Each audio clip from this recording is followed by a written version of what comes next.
You need to shut the fuck up. Hey, motherfuckers. This is Minx. Suck my balls. WTF Nation Radio. WTF Nation Radio. Hi, Lieutenant. How are you doing? Aw, did you find your land nav point, Lieutenant? Good job, Lieutenant. You get a Expert Action Badge. put on your uniform right, Expert Action Badge. show up to work on time, Expert Action Badge. qualify on your weapon, Expert Action Badge. Badge of Action. find your guide on. Expert Action Badge. That's right, just doing your normal warrior task and drills, you get a Expert Action Badge. Each item sold separately. Batteries not included. Objects in mirror are closer than they appear. If conditions persist, contact a physician. Individual results may vary. Keep out of the reach of children. Avoid prolonged exposure to direct sunlight. Keep in a cool, dark place. And Please enjoy the show. Shots. Shit in a bag, Pogue. Badge of Action. The voice of U.S. Army. WTF Moments. This is WTF Nation Radio. Action Badge. This is Randy Couture, and you're listening to WTF Nation Radio.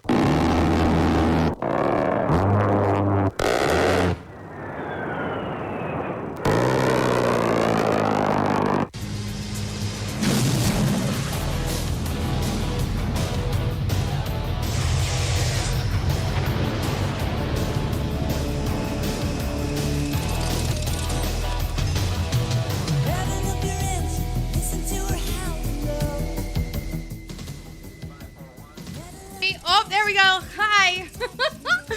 Hi, everybody. Welcome to Friday Night Freedom.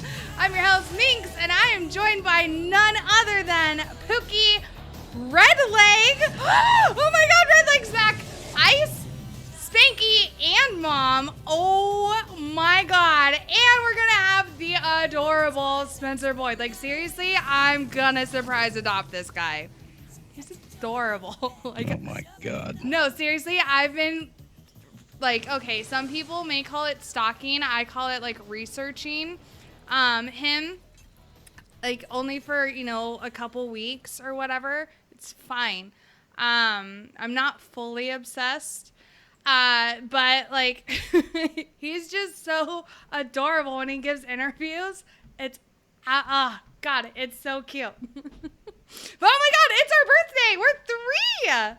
Isn't this spectacular? 3 years. Oh my God. 3 years, officially 3 years Wednesday, but Yes. since Wednesday is a day off for everybody around here. Happy birthday to us. I know. And we We're out of the like terrible twos. Now we're into the terrible 3s. I hear the 3s are worse. I don't know. I don't have kids.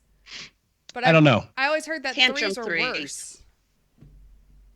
So that's a pretty big milestone Right? for us, and I guess thank you everybody for sticking with us. Some of the listening audience has been, oh gosh, 3 years listening for 3 years, and so welcome to the old guard, and hello to all of you new folks. Hi, I'm Redleg. Right? He's the granddaddy that started it all from humble beginnings in his basement. You know, it just kind of started as I don't know what we had in mind going into this. But, you know, with the help of some awesome people, I think that we have built something here that the veteran community can kind of rally around. Mm-hmm. You know, we try to pride ourselves on being as fair and impartial as we can, given our demographic, and providing everybody with information about goods and services available to the veteran community, by the veteran community, usually, and maybe a place to come have a laugh. And if you laugh at some point tonight, then I feel like we've accomplished our mission. So thank you, everybody, for the support and the awesome staff here. I can't say enough about the awesome, amazing, phenomenal staff at WTF Nation Radio, headed up by the beautiful and illustrious Ice. And, you know, lest anybody buy into the rumors, I'm still very much involved with WTF Nation Radio and its parent company. I see all of you everybody supporting us. Thank you, everybody, so much for the support and the staff, the ones that you see on camera, the ones that you hear in your ear holes, and all the ones that work tirelessly behind the scenes to provide our listening audience with this awesome experience. Thank you, guys, listeners and staff. So Red, like, what is your like most memorable experience during the last 3 years? Oh my God, it would be impossible to select one. I can tell you that anytime that we have gone out into the public, the public, that's always been great, because even though we can interact with our listeners and viewers, through telephone calls and through the various chats on Facebook Live and YouTube and Periscope and Mixer, there's still the element of actually being able to physically interact with someone. So anytime we've ever gone anywhere, it's been great. And there's the added benefit of getting to actually see the staff members that you talk to on a daily basis. We all speak to one another daily. Yeah. Sometimes all day long. Right. Depending on what your job is.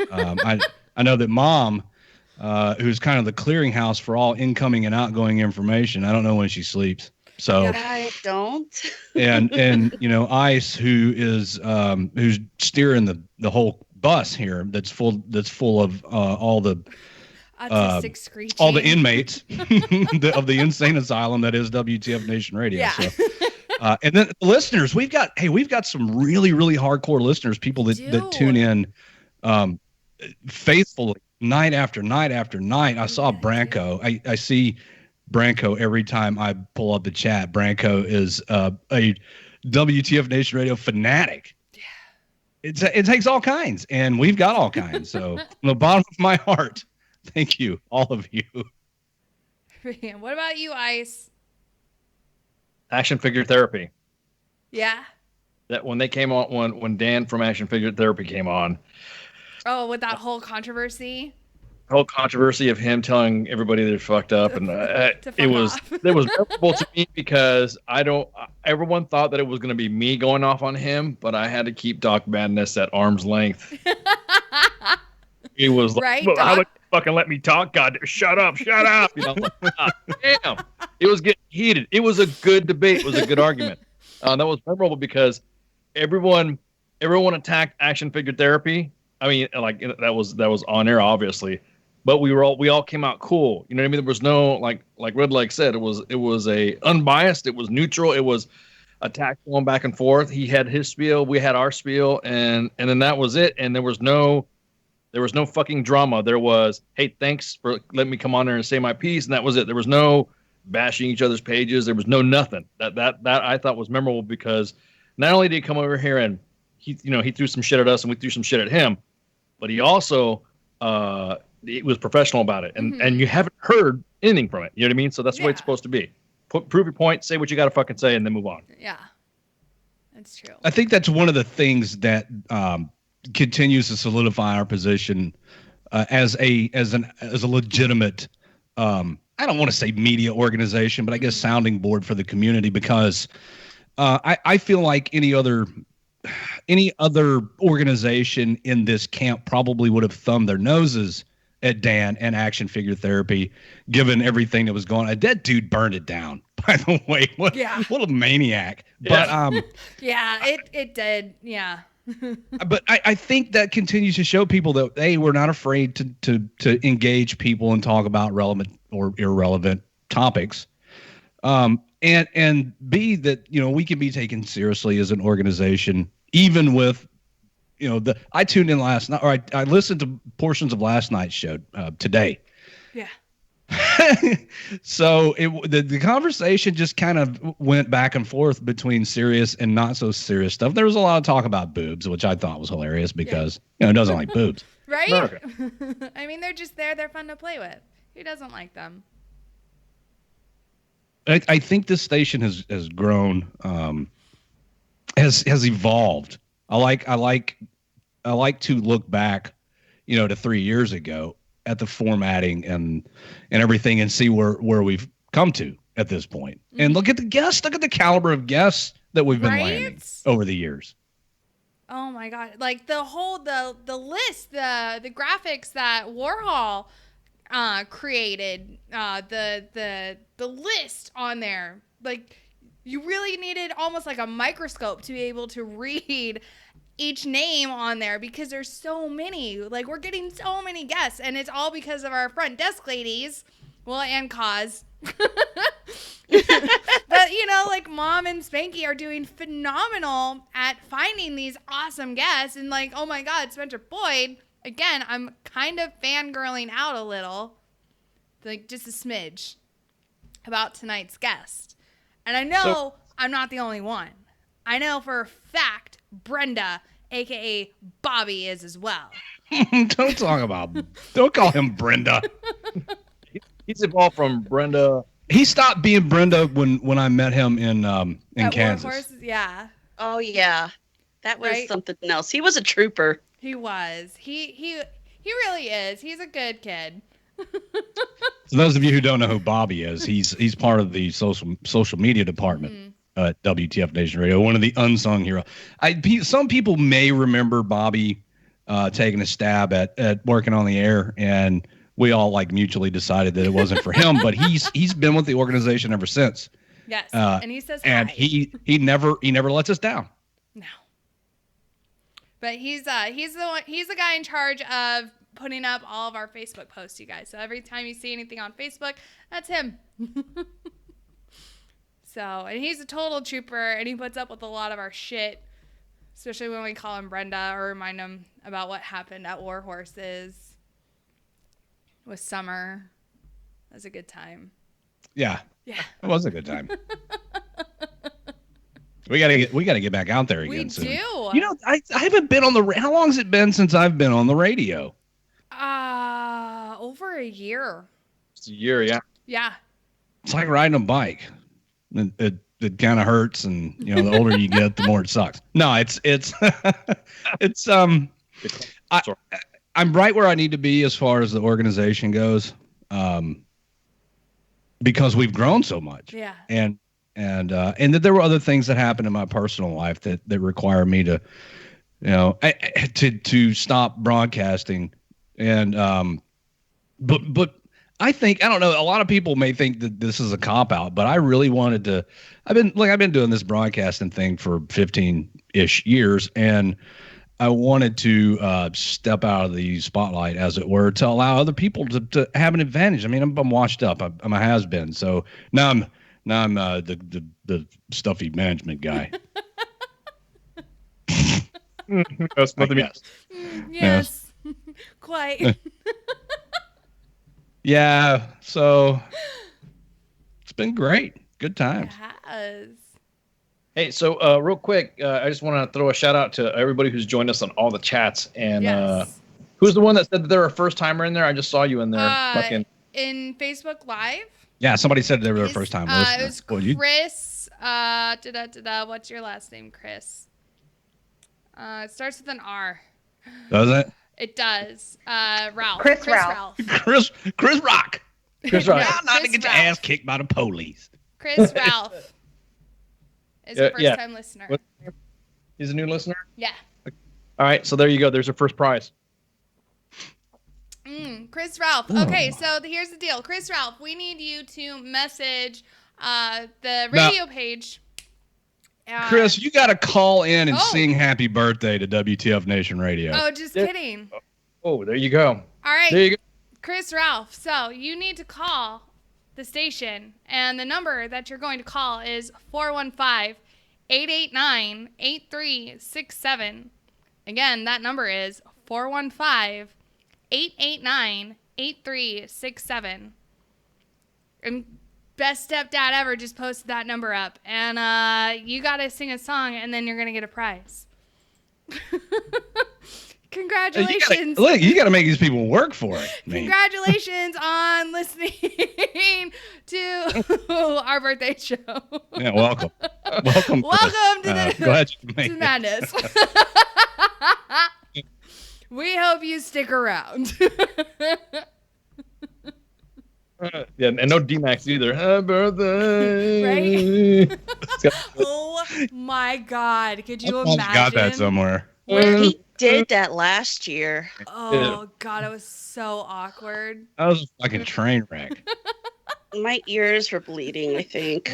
Where is D-Max? Yes. Yes. So Chris Ralph, 415-889-8367. Call them shits up. Let me hear Right. them digits and let me hear them vocals. I'm That's ready. how you gotta I'm ready listen, for dude. It you. doesn't have to be good. You don't have to sing it like Marilyn Monroe or anybody, but you do have to call in and they take a stab at happy birthday for whatever prize. I don't know. It could be something stupid. I don't know what prize are we talking about giving this guy. I'm trolling the fucking Right? the mixer chat right now. So It's definitely not a lame ass bumper sticker. No, I'll say it's that. not going to be a bumper sticker. It's going to be worth your effort, Yeah, dude. definitely. Speaking of, let me look up the prizes that we've got available to maybe help entice you to call in. You know who else is giving away a bunch of freaking prizes? Who? The main page, U.S. Army WTF Moments. They got the Easter egg hunt going on. oh yeah. Yeah. What? Yeah, they got a lot of good loot going out on the main page. So it just let's see who was the first. Let me see. Yes, let's see who was the first one. Joe's asking about Drink That Tune. Joe. Joe. Oh, I missed that. Oh, Joe. Drink That Tune. We have not played that in a long time. Uh-oh. Because reasons and Facebook and Right. WTF Nation Radio, you are live on the air. Who is this? It's Chris. Hello, Chris. How are you? Yo, I'm good. How are you? Good. How are you? You ready to sing for us? Yep. You ready? Oh, you got to make my panties wet, Chris. Oh, I'm so ready. Sing it for me, baby. Okay. Happy birthday to you. Happy birthday to you. Happy birthday, dear. What the fuck is Nation Radio? Happy birthday to you. Dude, that was amazing. That's awesome. All right, Chris. Right. What do we got for him? What do we got for him? Chris, do you want a t-shirt, coffee, or whiskey? no whiskey. Oh, no whiskey? Oh, no whiskey. We can't ship it, I don't Oh, think. just kidding. No. I looked into the laws about that. It's the another round set with the You know what we're CD going to do and that? We're going stickers. to drink that when we have the WTF Nation Radio staff retreat. You guys, Yes. none of you motherfuckers are ever going to lay your hands on that whiskey. Forget it. So we can't ship you gotta that. be shocked that I haven't drank it yet. All right, I think find out a Mom. way to give it away, though, really. Mom. Yeah. Go ahead. Yeah, I'll take a shirt. You want a shirt? Awesome. Okay. Yeah. We'll get you a shirt. So what if you could pick a size, large, extra large, medium? Why'd you give him the fucking sizes out of order? Well, Medium. because I can. I'm reading the list, not you. Right, you got a good point. So the list is wrong. Yeah, it is wrong. It's out of order. Extra large, you can end up with a medium. Which size do you want, Chris? Extra large. All right, we'll get that to you. Message Cut the the sleeves off of it and cut a big slit down the middle and my take God. a picture and send it to us. oh my god. Chris, so this is what we're gonna need you to do. We're gonna need you to message the radio page and send us your address, and we will get that shipped out to you. Okay? Okay, gotcha. Awesome. Thanks for calling in, dude. Good job, Hey, bro. thanks. Bye. Bye. Hey, Jeremy thinks you're cute. Thanks. Who? Me. Jeremy. Who's Jeremy? You know what? For a split second, I thought that I was hosting the show, therefore I was on camera, and Jeremy's like, "Wow, you're cute." And I was like, "Thanks, bro." Times are kind of changing, I'm just saying. It's 2018. It is. Yeah. Speaking of best stepdads ever, what's up, Kaz? Happy birthday. Thanks, man. Oh wait, no, it's not my birthday. Not yet, anyways. Kaz has been here forever.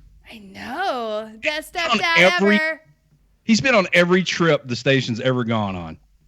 Like, it's almost like an unspoken rule. Yeah. You cannot He's have gotta be there. a We trip. start trying to figure out who's going to without make Kaz. the trip. It's like, okay, Kaz and Yeah. who else? No, legit. Like, that's how it goes down. Because Mom. Kaz has to be there. because someone has to be the adult. It's always been fun, and it's been a great experience being here with everybody. I mean, back in the day, I saw a post on the main page saying that, hey, we got this radio station, come check it out. So I clicked the link, and here's Redleg broadcasting in his basement, like you said, and I've been hooked ever since. I mean, So, Kaz, what has been your most memorable moment? Or moments, if you will. You guys are, I don't want to go back to War Horses for Veterans, but Bobby getting roped. Oh my God, yes. That's a good one. And I've still got that video, and it's awesome. Pie and Jay Reddy racing the horses, and then Jay Reddy losing control of his horse. That was great. And then Pie protesting because he said he didn't mean to win. Another memorable moment was the Denny's trip in Phoenix. Oh my God. Those fucking eggs were green. They were fucking green. There's just so many. Redleg's absolutely correct. There are so many excellent moments. Mm-hmm. You can't just pick one, and it's unfair to all the other great moments if you just pick one. I think one of my favorites is when I yelled at that Christina chick. Like back in the beginnings. Sorry, I remember that. Yeah, I do too. Redleg's playing a cat fight in the background. Right. And I'm just going off on this hooker. Oh my God, it was amazing. Yeah, that's the stuff that I miss, broadcast is having having a good laugh with everybody. Cause you laugh at stuff and then you like really laugh at stuff, and there's a difference. Right. And we've come so far, and I'm really happy with the direction that we're going. Yes. There's no regrets. It's it's a growing process, dude. We're 3 years old. It's only going to get better. Of course it is. Right? Think about where we started and how Redleg used to broadcast literally every single day to where we are now, and how different each and every show is, and how we have multiple people broadcasting now. It's really interesting. I spend a lot of time in the Mixer chat, and people will come and go. Mm-hmm.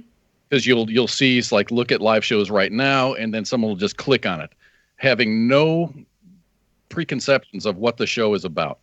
And they come in and they're like, what is this? This is my first time here. I don't understand. And then I put in this little paragraph of this is our station. We're veterans. We have shows 6 nights a week, blah, blah, blah, blah, blah. And they're like, oh, really? This is pretty cool. And then you see them come back days later, weeks later, months later. So we are reaching out, and we're touching people who we wouldn't normally have been in contact with, and they're actually becoming regulars. That's awesome. Friggin' Ice. Yo. Oh, I don't know. I didn't know you're still there. You're super quiet. I'm just waiting my turn. I'm just saying that it's the same thing. When it first started, where I started just doing, I'm just a lowly admin. I was gonna say, savage with the admins with the fucking posts, and then I got invited to come on over to hang out, to Woik, to do the Woik, and then the next thing you know, I started getting into it. It was getting fun. I think I started when, Lord, it's been forever. I remember Redleg asking me to send somebody flowers. I worked on that. And he's like, hey, do you think you can mail out bumper stickers? Yeah. Yeah. And then I started finding news articles, and it just evolved from there to the point where I'm finding all these kick-ass guests and people to come on the show, which I would have never thought we would ever have on. Mm-hmm. Oh, Jeremy's new too. Hi, Jeremy. Hey, Jeremy. Jeremy's the one that's in love with your face. Your face. If he only knew. Well, he's looking at you. No, I mean, if he only knew what a mess I am, in real life.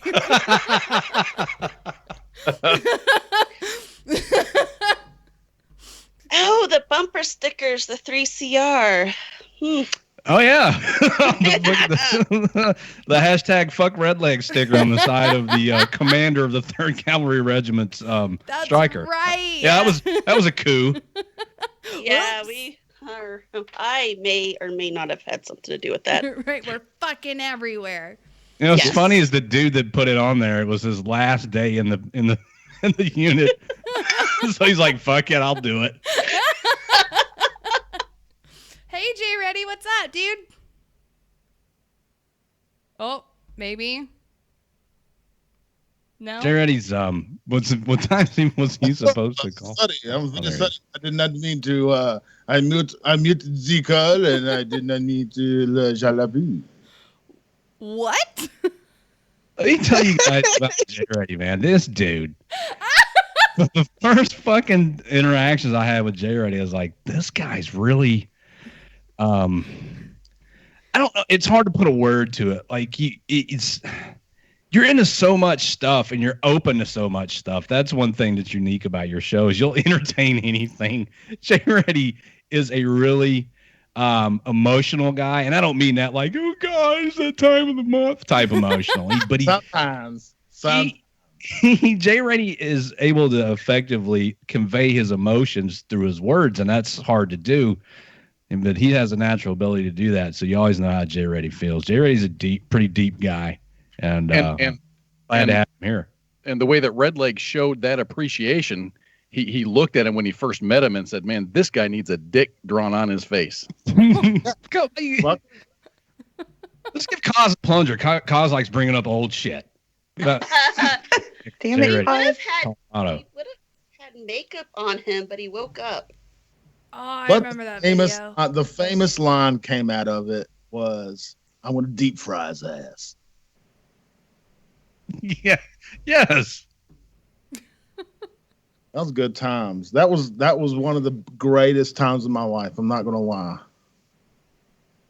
I love this fucking place. I need What the Fuck Nation Radio in my life forever and ever and ever. And ever. I've fucking loved. I'm 3 years. Just the shit we have done. Right? Holy fucking ballsinis. How much has it evolved? I mean, we used to be a ragtag back militia or some shit. And now I think we've settled in our own. And now what? I think we've settled in our own. I think so. I feel like we've mounted the horse steady now. We know how to ride this bitch. Yeah. I'd like to capitalize on this lull in the conversation to say goodbye to everybody because Minx has set up time slots and I'm already over mine. So thank you again, everybody, staff and listeners, old and new, for the continued support, and WTF Nation Radio is here to stay. Thanks for having me on, Minx. This has been fun. Thank you so much for joining us, Red Leg. I had such a good time with you. I'll try to make an effort to pop in here every once in a while. Good night, everybody. Night, balls. I think I'm going to follow his lead and just say thank you, everybody, all of the audience. Happy birthday to us, but it wouldn't be possible without you. Thank you for your continued support, and look forward to doing this for another 3 years. Yeah. Bye, Kaz. Bye. We'll be 80 in 3 years. Right. We got the stoners on too. What's up, Jason? What's up, Charlie? Jola. What's going on, guys? Thanks for having us. I've been listening. It's been a good panel tonight. Right? It's so like far. The who's who of WTF Nation Radio. I'm just saying, like, we've got good people on the staff.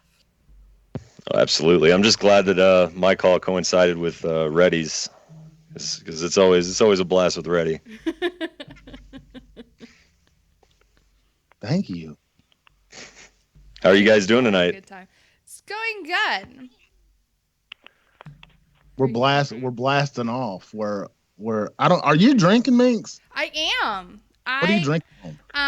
Okay, so I wanted, well, it's a third birthday, right? So it's a celebration, bitches. So I wanted to go get, unity. So I wanted to go get champagne, however, or champagne if you're really fancy. But Champagne. yeah, but I didn't want to go all the way to the liquor store, which is literally, like 10 minutes down the road.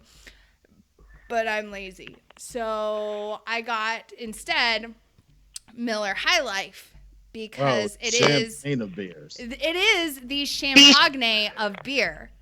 So yeah, no, it's a little harsh. You're gonna have the worst farts of the morning. Wow. Some of that MGD. Miller High Life. Yeah. That's long bar that stays are y'all here. smoking that Buddha? Do what? Are y'all smoking that Buddha? Hey, real quick, guys. I'm out. Y'all have a good night. Happy birthday. Glad to see you, Spencer Boyd. This is Ice. I'm out. See you. Bye, Ice. Later, Ice. Later. Hey, Jason's here now. Hello, Jason. Hey, what's up, buddy? There's my co-host. I finally got in. Good. Are y'all smoking that Colorado Buddha? Me? No, I've got some Kim 4 OG tonight. What the fuck does that mean? That's some nuclear fucking alien shit.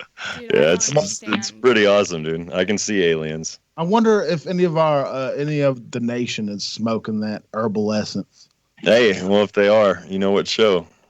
And that's all we really do. Herbal Essence is a shampoo. Get ready.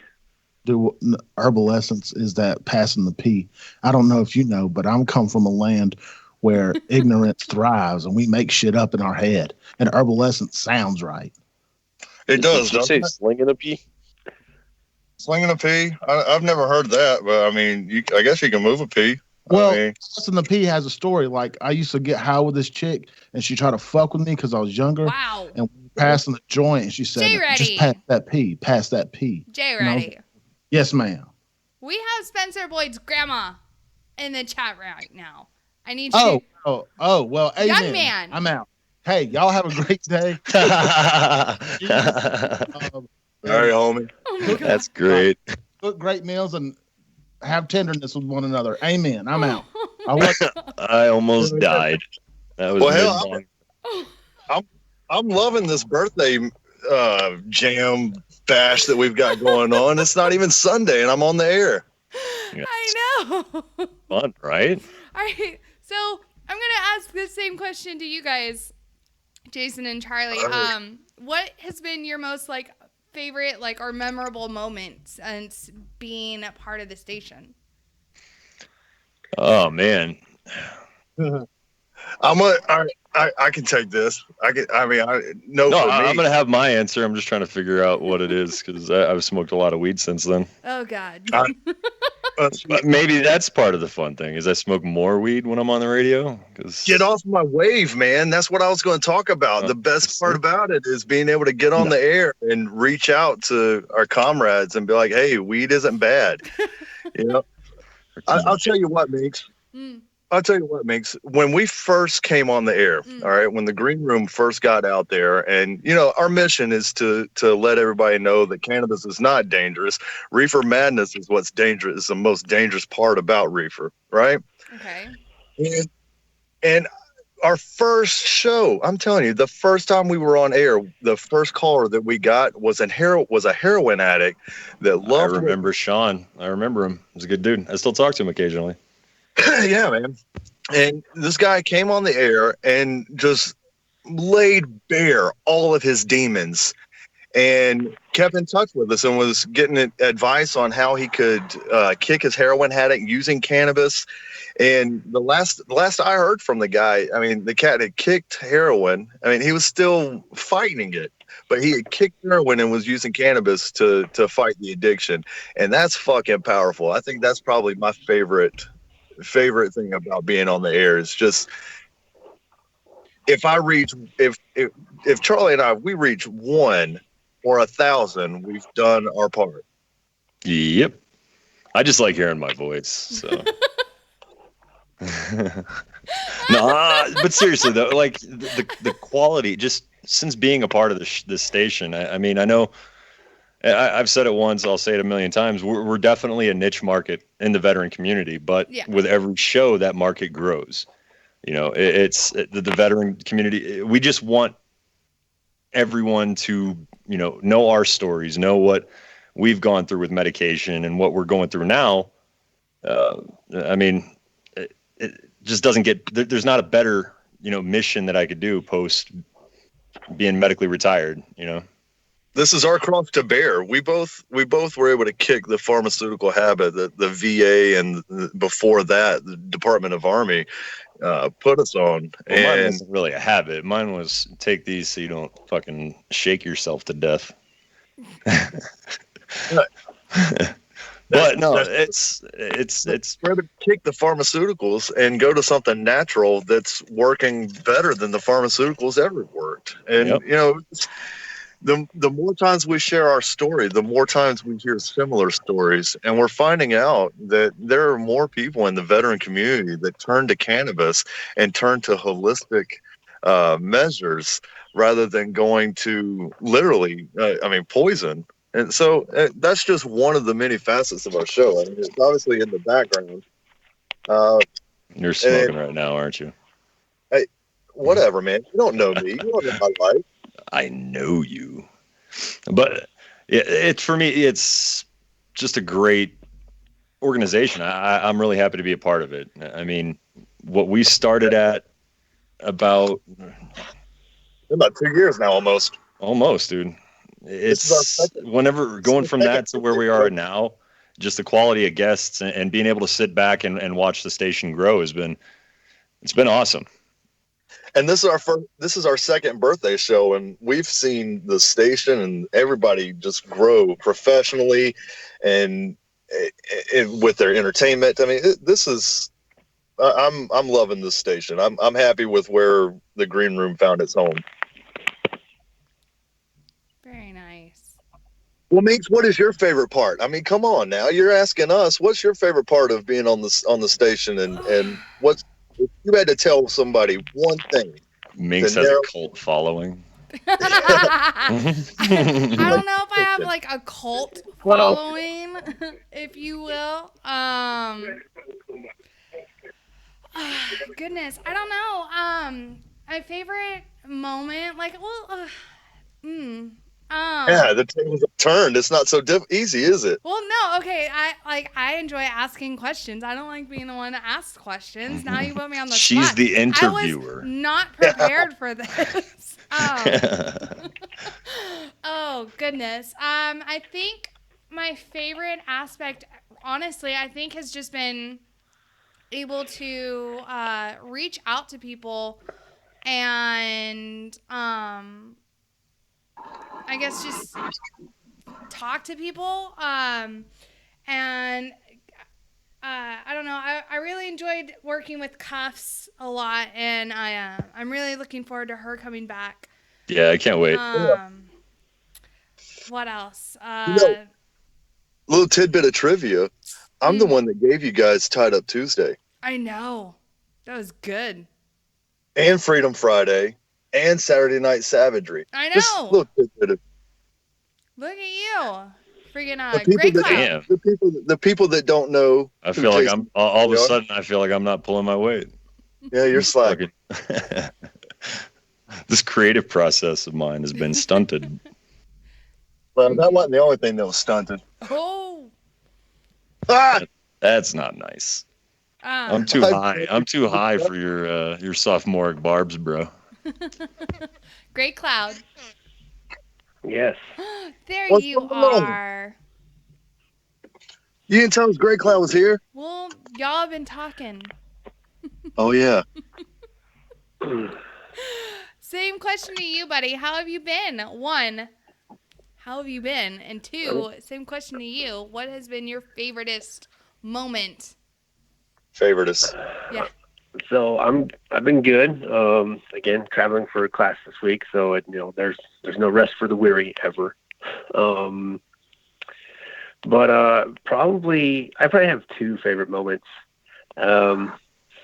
one was the first time I broadcast on my own, and getting through those growing pains and whatnot, while you were on a vacation, I think. Oh yeah. And that was a really awesome experience to be at the helm and to, be that voice that everybody's going to hear. Was interesting. It was really, really awesome. And then my other favorite moment was the first time I was on the show. The first time I was on was Soren's time with Ice and those guys. And then just, starting to branch out and become this a part of this growing movement, or whatever we want to call ourselves at the moment. And just having that reach the community and letting them know that there's people out there that are carrying their issues or keeping them informed of what's going on. So those are my favorite moments so far. Oh, and I totally would understand what you mean, by the way, with that whole, like, first time you broadcast, Gray Cloud, because, little known fact, like, the first time I broadcasted by myself, I legit had an anxiety attack right before I hit the button that says, like, connect. Like, literally right before I did that, I was hyperventilating. I was sobbing. I was, like, rocking back and forth. And then I hit the button and it was, like, dried-eyed. And I was like, hey, everybody. And I was shaking the whole time. What the fuck? We had the very first time we broadcasted for ourselves, it was that anxiety all the way up until you hit connect, and then everything just clicked. Yeah. I still get it every now and then. Yeah. I'm like, oh my God, here we go. And then, like, today even I may have, like, forgot to, like, unmute us at the very beginning. I started talking and it's like, and I forgot to unmute. Shit. I did that at least 4 times our show. Like, forget to unmute my mic after taking a rip and start talking, and he's just like, continuously just trying to fill the space. But you're high. Like, I have no excuse. Yeah, that's fair. That is fair. Yeah. But no, Gray Cloud, you do awesome. Go ahead. You do awesome, though. Like, I don't Thank think you've ever had an anxiety attack before you broadcast. I wouldn't know because I haven't been there, but I don't think you have. No, it's so because at first, like, I couldn't figure it out for like the first 5 minutes. I was so pissed off. I didn't know what the hell was going on. I had no sound coming into my headphones. So I'm running through all these things. I got Red Leg on the chat trying to fucking walk me through it and whatnot, and we get it going, and then we're rolling.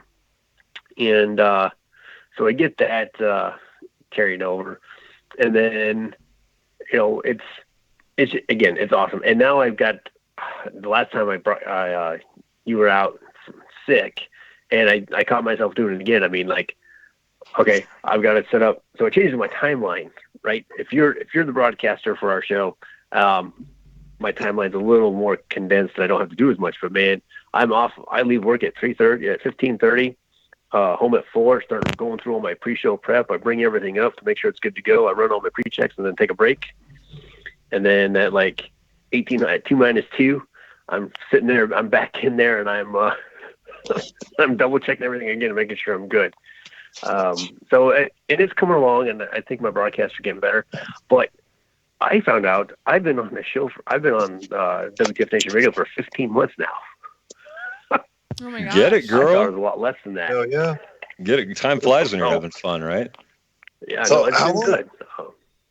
Heck We're yeah, almost 2 years for us for the green room, and I We mean, granted, we've had some hiatuses, and we're all working on getting everything squared away on our end. Yeah, right now the last stop that I've got right now is figuring out how to get my podcasts up, but we're getting that square. KJ just came on my computer. Have a sacrifice or something like that. Yeah, we just got joined by our 3 newest members, KJ, Spurs, and Owl. Fucking noobs. Noobs. We had Spurs on in the room, so he's You other two, and we've had KJ. KJ actually pushed buttons for the green room. So Owl, you got to hop over to the green room yet. Hang out on Sunday, man. I'll be there soon enough.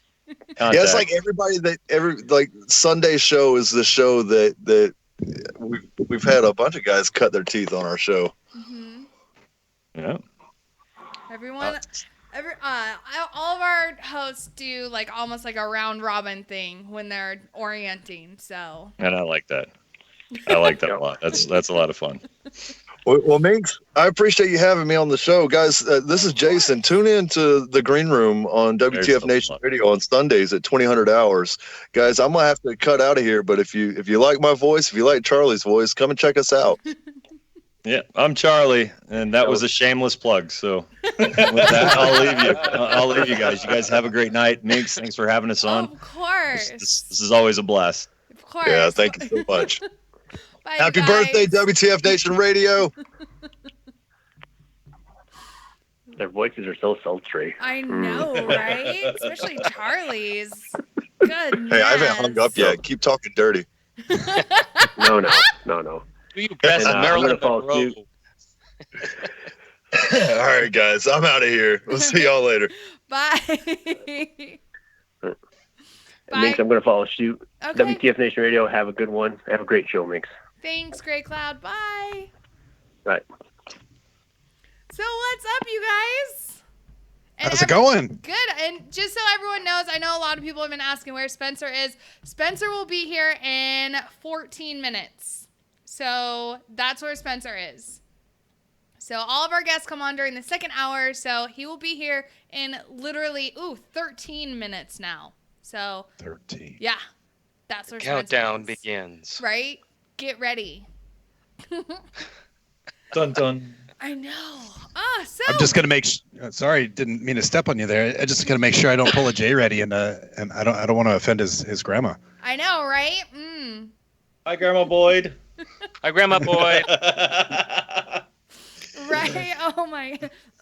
Like normally, our shows are literally like no holds bar. Like we don't censor ourselves at all. However, like if our guest grandmother is here, so sorry, Nana. That's our language, dearie. Right? Yeah.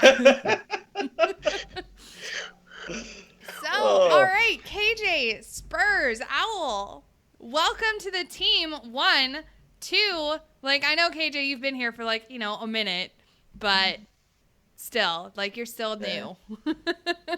But I'm not the new guy You're anymore. not- Now we have these guys. Yeah, which is good, you're not you're not the new guy. That would be I that'd be participate in Owl. throwing stuff for at me him. now. Like the new guy would be Owl. However, Spurs is still also a noob. So Hey, it's okay. I watched a little bit of the show last night, and at least I didn't have the feedback like he did on his first show. Oh goodness. Yeah. I figured it out. God. It'll be okay. You'll get it eventually. I promise. Oh well, I'll take care of it this weekend. Yeah, don't you worry. So, all right. So, KJ, I know you've been doing Jose's Taco Truck. What has been your most favoritist part of like Jose's Taco Truck? And now you're doing WTF Nation Gaming as well. Oh my God! I wish I could. I got 2, 1 for each. Okay. So Jose's Taco Truck. There was one morning where I got up, I made the cup of coffee, and I'm sitting there like, what the hell do I talk about? Oh, I haven't talked about Kim Jong-un. I guess I'll talk about Kim Jong-un.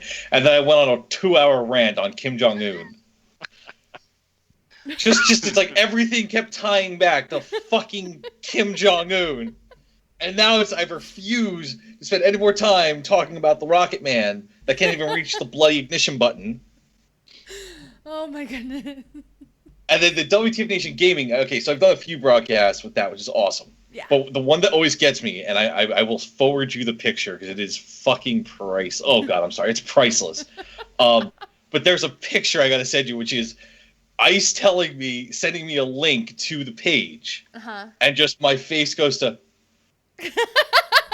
Oh my God, that's like just the stupidest look of oh my God, really? I wish everyone else could have seen how creepy that excited smile was. Like, it was kind of like, oh.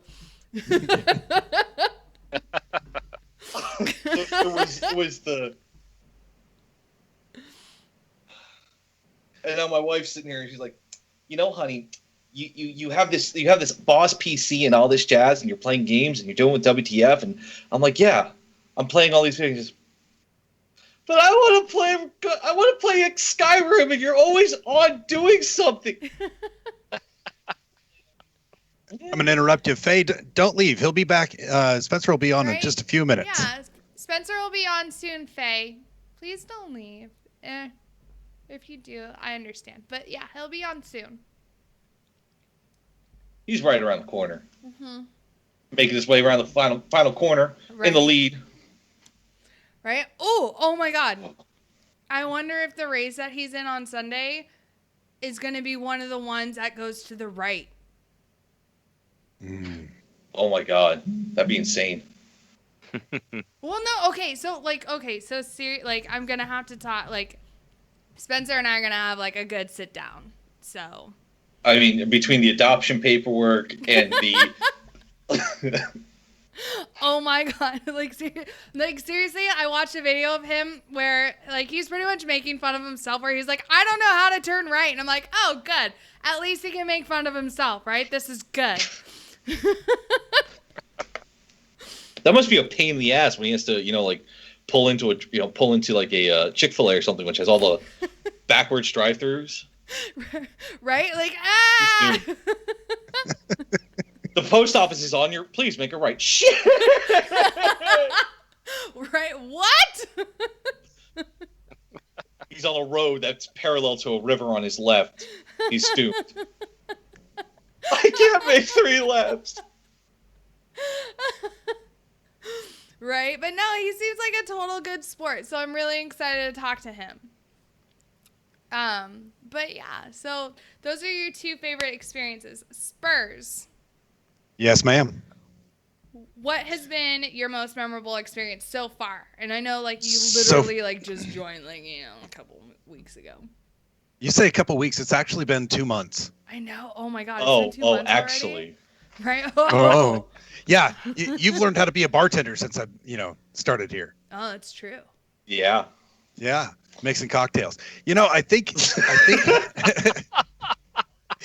I think the taco truck has been my most favorite experience and it's been with KJ, just because he and I have such differing opinions on things, but then we also click and we go back and forth. Yeah. It's a good mix and a good just day-to-day rant back and forth, throwing ideas at each other and entertaining people. I loved having you on the taco truck. Yeah, we need to do it more. Well, I'm glad you say that.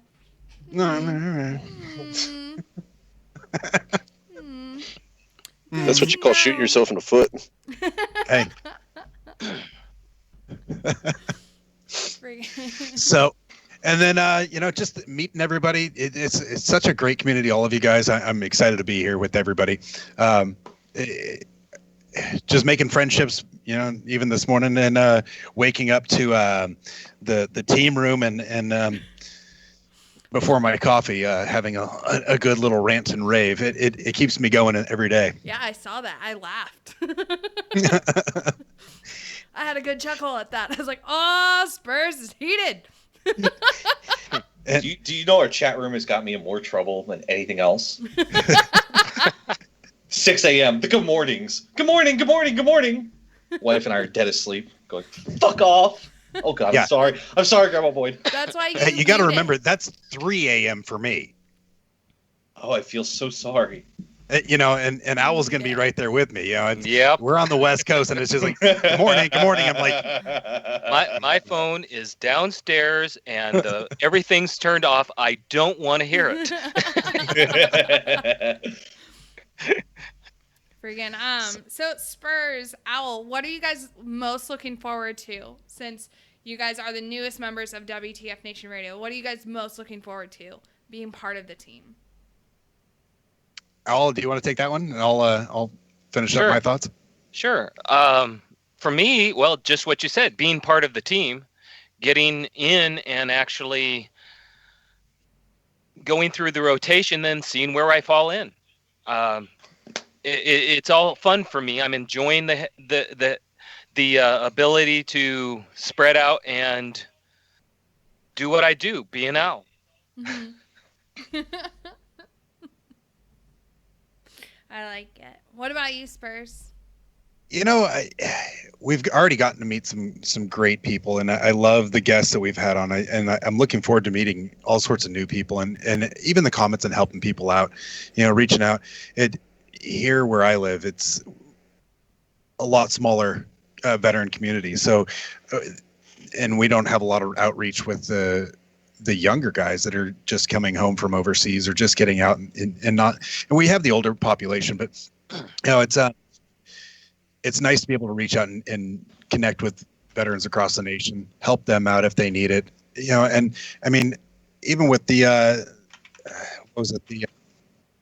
we had them on a couple weeks ago, and we had a call out on the main page for a veteran, and I sent a message to them because they're based out of Texas, and I said, hey, you know, I don't know if you guys have anybody available, but this guy's looking for help, and they're like, yep, we're sending it up, and it's just that network that I'm loving. Yeah.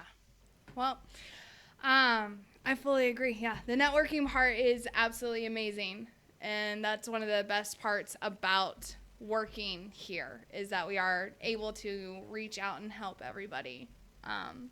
But we are going to take a quick break, and when we come back, we are going to have the man of the hour, Spencer Boyd, and he is going to talk to us all about NASCAR and going in a left-hand circle many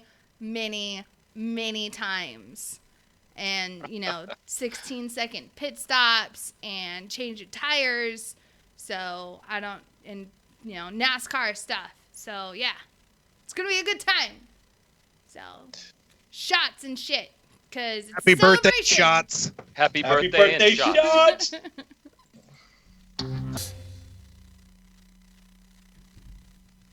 Broadcasting live from the basement of the Pentagon. This is WTF Nation Radio. And just like that, we are back. Told you it was going to be a quick break. And we have Spencer Boyd. Oh my goodness. Ladies and gentlemen. Hey. Hello, Spencer. Hey, how's it going? Good, how are you? Just hanging out in Phoenix. Can't complain. All right, so what exactly are you doing out in Phoenix right now?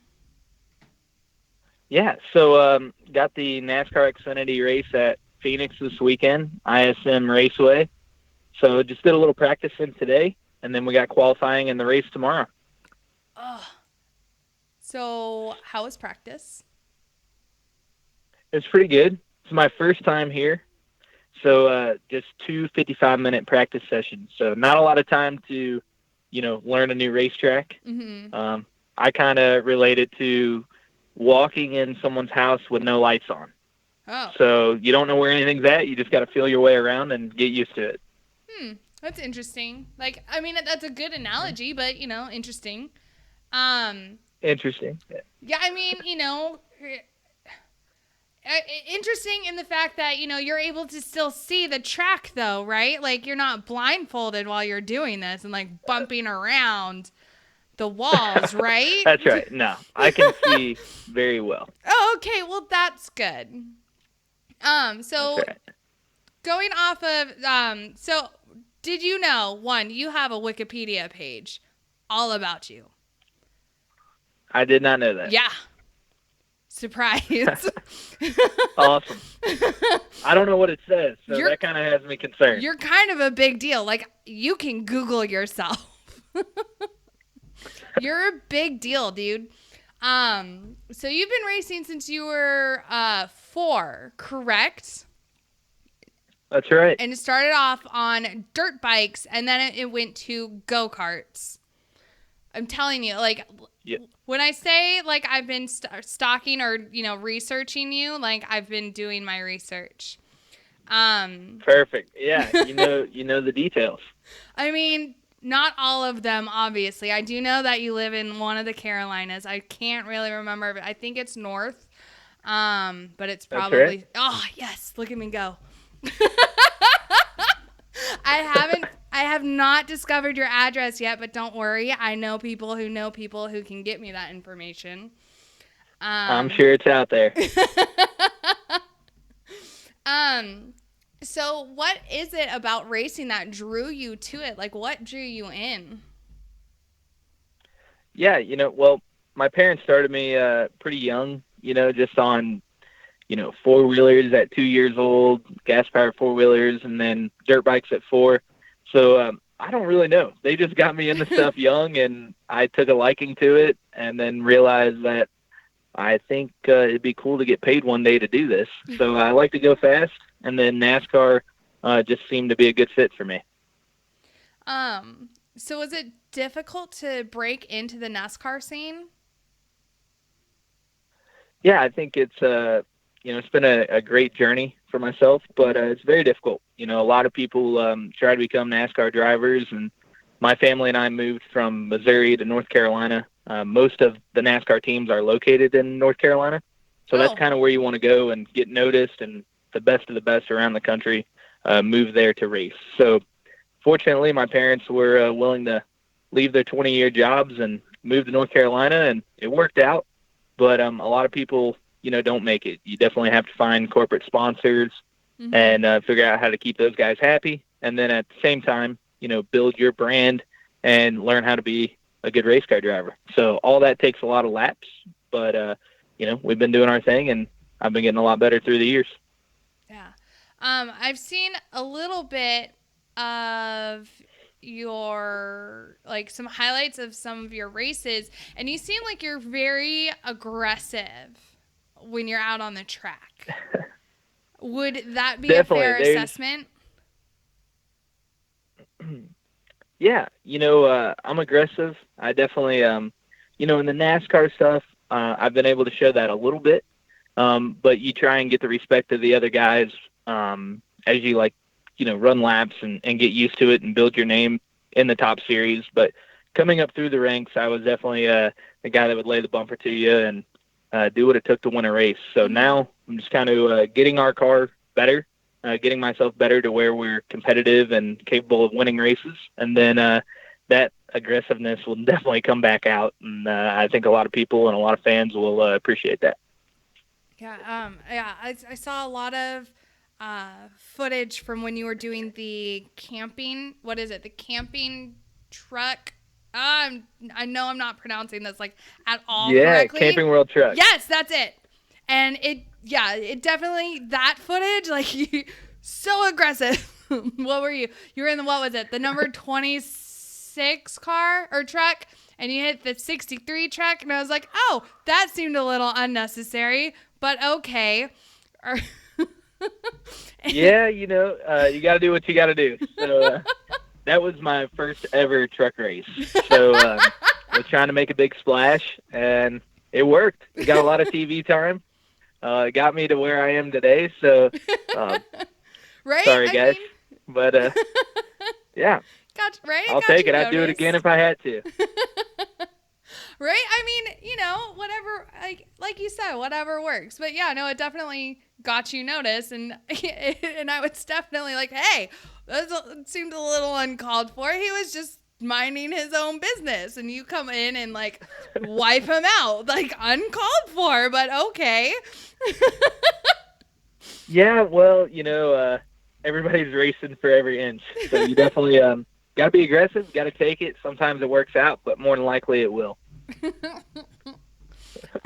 Pookie. Yeah. Okay, I'm just curious. Do you work on your vehicle at all? I'm the mechanic guy here. I don't know. I'm just curious. Yeah. So growing up, I was definitely involved a lot. Nowadays, we have 12 employees on my car alone. So, those guys handle a lot of it. I pretty much do a lot of things on the marketing side, simulator work, just trying to evolve into a better race car driver. And I don't spend a whole lot of time getting my hands dirty, but I definitely paid those dues through the years. But now it's more of just talking about the engineering of the car and what changes will help, and just honing in on my skill of driving, not necessarily, working on them. So we got a great group of guys. A lot of teams have more employees than us, but our guys work really hard, and, we make it every week. So Spencer, we do have a couple questions for you from Facebook Live. First one, do you get road rage? And then also, do you find it hard to drive in day-to-day traffic? Yeah, so I think every normal person should get road rage. Now, is it a good thing? It's probably not. But I think it's, necessary. If you don't get road rage, you're not living life. So, I definitely do, but I contain myself. I don't let it get out of hand. I definitely get frustrated. And as for traffic, I don't like traffic on the racetrack or the roads. So, a nice 2-lane country road is more my speed. But when I get in heavy Charlotte traffic, there's definitely a lot of words that we can't say on the radio flying through the car. Oh, no, you can say them on this radio. That's the best part about this. Yeah, no, you can say them on this radio. It's amazing. So we have a guy in here named Jeremy. And I'm not even going to attempt at his last name. Sorry, Jeremy. But he says that you and this kid named Ryan Sieg are his favorite Xfinity drivers. Well, I appreciate that. Yeah. Well, as long as you like the number 76, I'm happy. So another question from Jeremy, actually. Do you ever go to other drivers like Ryan Sieg for advice at the track? Yeah, I definitely, I talk to a lot of different drivers. You definitely, in this sport, you're always learning. You don't want to, you want to stay a student. The moment you think you know it all is definitely a bad sign, So I talk to Cup drivers like Jimmy Johnson and retired guys like Mark Martin. I talk to him quite a bit. And then you talk to guys that are in, similar equipment to you. I haven't talked to Ryan Sieg. I've seen him a few times, in passing. Mm-hmm. But you kind of find that little clique that you become friends with. And I talked to Josh Williams and a couple guys like that. David Starr has kind of been around that are in similar equipment, so they can relate to your throttle points or how your car should handle. You're not going to go talk to, Kyle Busch, per se, about his Xfinity car. More than likely, he drives it totally different than what you're going to drive yours. So you just have to know that going in. Take everybody's advice, but you got to remember everybody's out there racing for every inch. We want to beat each other, so I try not to become too good of friends, because at the end of the day, I want to be able to lay the bumper to you and not worry about what your mom's going to think about it. So someone named Bobby Boyd Zimmerman says Spencer drives day-to-day like his papa used to. Yeah, I have a few speeding tickets. So oh goodness. I've laid low. I try and be cautious. I don't like paying for speeding tickets. So once that started happening, I realized I need to stop. So now I just do it in a controlled environment, and I never go over 5 miles an hour above the speed limit. So I highly suggest that. Does it physically hurt you to stay about the speed limit? It's like a screeching siren in my ears. No, it's not bad. It's not bad. But now that I race every weekend, it's definitely not as bad as it used to be. Okay. Before I had to get a little racing out, but now I can just focus on the racetrack and leave it all on Saturday nights. A guy named Robert Jolly asked, does Spencer need a refill on Wicked Whoopies? I don't know what that means. Yeah, so we'll kind of clear that up, because that can sound disturbing there. Yeah, it sounds so dirty. Spencer, what kind of shit are you into? Right? So, yeah, Robert came up to race the other day, and it was Atlanta, actually, and dropped off some whoopie pies. So that was my first time eating those, and they're highly addicting, and they're high in calories and heavy on sugar, so don't eat one before a race. I felt a slight crash effect. Oh, no. But They're really good. So if you haven't had one, you should try one. And thanks, Robert. Spanky's all excited. She loves snacks. Oh, yeah. So Jeremy wants to know, do you have a teammate? Yeah, so every year, there's like a revolving door. People switch race teams, come and go. New guys get in the sport or leave. So this year, Joey Gase and the number 35 car is my teammate. Okay. So how did your partnership with Grunt Style come about? Like, do you have family members who are active duty or who are veterans or Leos or EMTs or first responders? Yeah, so kind of like all of the above. So, my papa was in the Air Force, and then I have a few cousins in the Marines and that sort of thing. So I definitely have a few military members in my family, and then a couple firemen and stuff through the years. So I am a big supporter of veterans and just military personnel. And then in St. Louis, I'm from St. Louis, Missouri. I'm a kind of like a partner with the Backstoppers organization, and what they do is they raise money for families that lose a loved one in the line of duty, whether it be EMT, firemen, or police officers. So that's kind of how my relationship with Grunt Style evolved.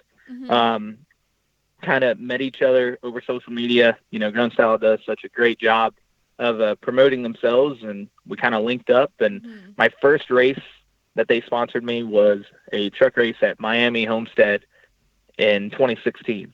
And we had a really good run. I met Dan, the owner, and just kind of hit it off. So it turned into a 10-race deal last year, and then a full-time ride in Xfinity this year. So this sport is driven on corporate sponsors, and I'm lucky to have a really cool corporate sponsor. It's not your generic, boring paint scheme.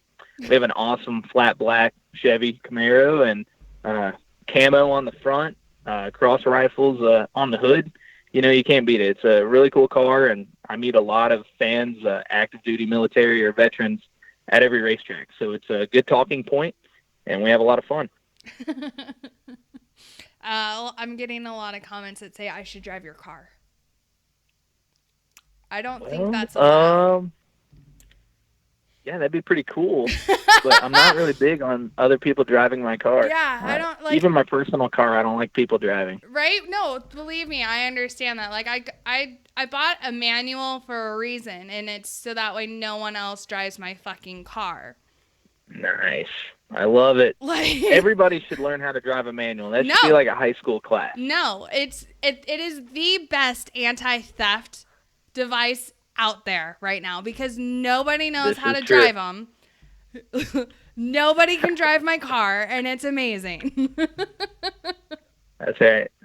That's awesome. That is it's the sole reason I got it as a manual.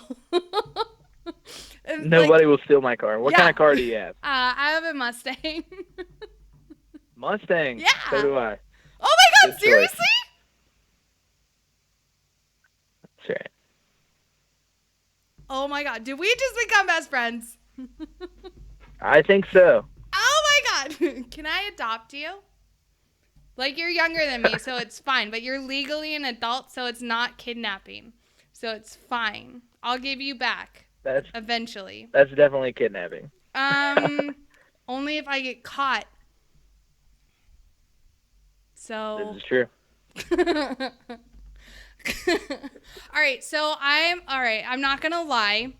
I honestly, I have no knowledge of NASCAR. Really, I don't. I've never been to a NASCAR race. The only professional racing I've ever been to has been drag racing. So like the funny cars, the bikes, and then the top fuel injection dragsters, right? That's it. Yeah. So I know that your overall goal is to go to the Monster Energy NASCAR Cup Series. Now, what's the difference between that and the Xfinity Series that you're in right now? Yeah, so the Cup Series runs a different car. Used to, like, I drive a Chevy Camaro, and they used to drive a Chevy SS, so the bodies look different. Okay. Now, Chevrolet came out with a new body, and we both drive Camaros, but I drive the Camaro SS, and they drive the Camaro ZL1. So the body looks a little bit different, Okay. and the horsepower, they have more horsepower. Oh, okay. So naturally they go faster, and they have a little bit different rules for, shocks and spring packages, basically to keep those cars going faster than us. So the whole goal is you run trucks on Friday, Xfinity on Saturday, and then Cup on Sunday. So once you become a professional NASCAR driver, that's going to be on Friday. And then to be in the Elite Series, that's on Sunday. So everybody's goal is to end up racing on Sundays. And that's where, the big teams are, the big sponsors, and that's where you can really make a career out of it. So we're all just paying our dues and trying to learn the best we can. But what's cool is guys like Kyle Busch, Denny Hamlin sometimes, Joey Logano, I think Keselowski's doing it this weekend. They'll step down from the Cup Series on Sunday and race with us on Saturday, which gives us a good opportunity to go beat one of those really good Cup guys and get noticed. And that's kind of how it's worked for a lot of years. That's awesome. But it also gives you an opportunity to really see where you stack up against one of the Cup Series guys. Like, let alone, like, not just if you, like, beat them, but also see, where you stack up against, like, their time versus your time. Right? For sure. So you get to Am I getting this really see what they're about. They race really hard. So when it's a bunch of Xfinity drivers, the race pace is X. And then when Cup drivers come, the race pace is quite a bit quicker because those guys just give it 110% all 200 laps. Yeah. So that's kind of, a lot of us come from short track racing to where you kind of take it easy the first half of the race and then start trying really hard at the second half, where you have to, like, conserve your tires and be smart. Whereas these Cup drivers, they just give it 100% from the drop of the green flag. So it's kind of a learning thing for most of us, and it's a little more physically demanding than what we're used to. But I think, I can speak for a lot of guys. We're up for the challenge. We all want to make it to Sunday. Yeah. Pookie. So you're talking about whoopie pies. I love whoopie pies, by the way. But you said that, like, eating one before the race, you feel like drained. And I've always heard that, like, it's very physically. Like, everyone thinks this is left turn, but it's, like, very physically demanding being in that car. Is that true? Yeah, it's definitely hot. There's no air condition. It's not like you're sitting in a lazy boy driving around turning left in 70-degree weather. It's definitely hot. You pull a lot of G's. So I just hung out with the Thunderbirds in Vegas the other day, and those are, like, your elite airmen, and they were talking to me, and I'm like, man, you guys pull 10 plus G's in a plane, and you're sitting here talking to me like what I do is hard. We definitely racing is physically demanding, but it's nothing like that. So when those guys kind of give you respect and talk about what you do and what kind of G load you pull, they kind of get it and realize that pulling that kind of G's for 4 hours is physically demanding. Your arms get tired, but a lot of it's a mental game. Doing the same thing, sitting in the same position, driving on edge for 4 hours can mentally wear you out. So you want to stay ahead of the curve for sure. So when you shift, can you feel your hands, like, getting heavy when you're shifting when you're in a turn? Well, we don't really shift in the turns. So we go through the gears on a start, and once we get up, it's a 4-speed. Once you get into fourth, you stay in that till the next caution comes out, and then you have a restart, and you're down in second. You got to go back through the gears. But one thing I can say is, if you go to a place like Daytona, if you try and, like, hold your foot off the brake pedal going around the corner, you're not going to be able to. The G's are just going to pull your foot to the pedal. So a lot of people put their foot on the floorboard because you're going wide open there. and that just kind of gives you an idea of how hard it is to keep your feet in one spot when you're pulling that kind of G's at 200, 210 mile an hour. That's insane. Yeah. It's a good time. It is. I know that some NASCAR drivers, like before a race or whatnot, they'll do like laps with people, like passengers or whatever. Do you ever do that? So I've done that a couple times. It's pretty cool. You get to take people out in a pace car and give them a few laps and let them see what the track's about. Because a lot of people think all these racetracks are, perfectly smooth and feel like a highway, and it's not. It's like there's potholes every now and then, and the banking changes, and there's seams. So, whenever you cross over a seam in the concrete or asphalt, it upsets the car. Yeah. So you're kind of on your toes the whole time. And driving around in a pace car, Camaro or a Mustang is usually what we have. You can kind of feel that sensation, at like 100, 110 mile an hour. But then when you cross it at 180 to 200 mile an hour, it's way crazier. So it's cool to give people an insight of what it's like and what it feels like.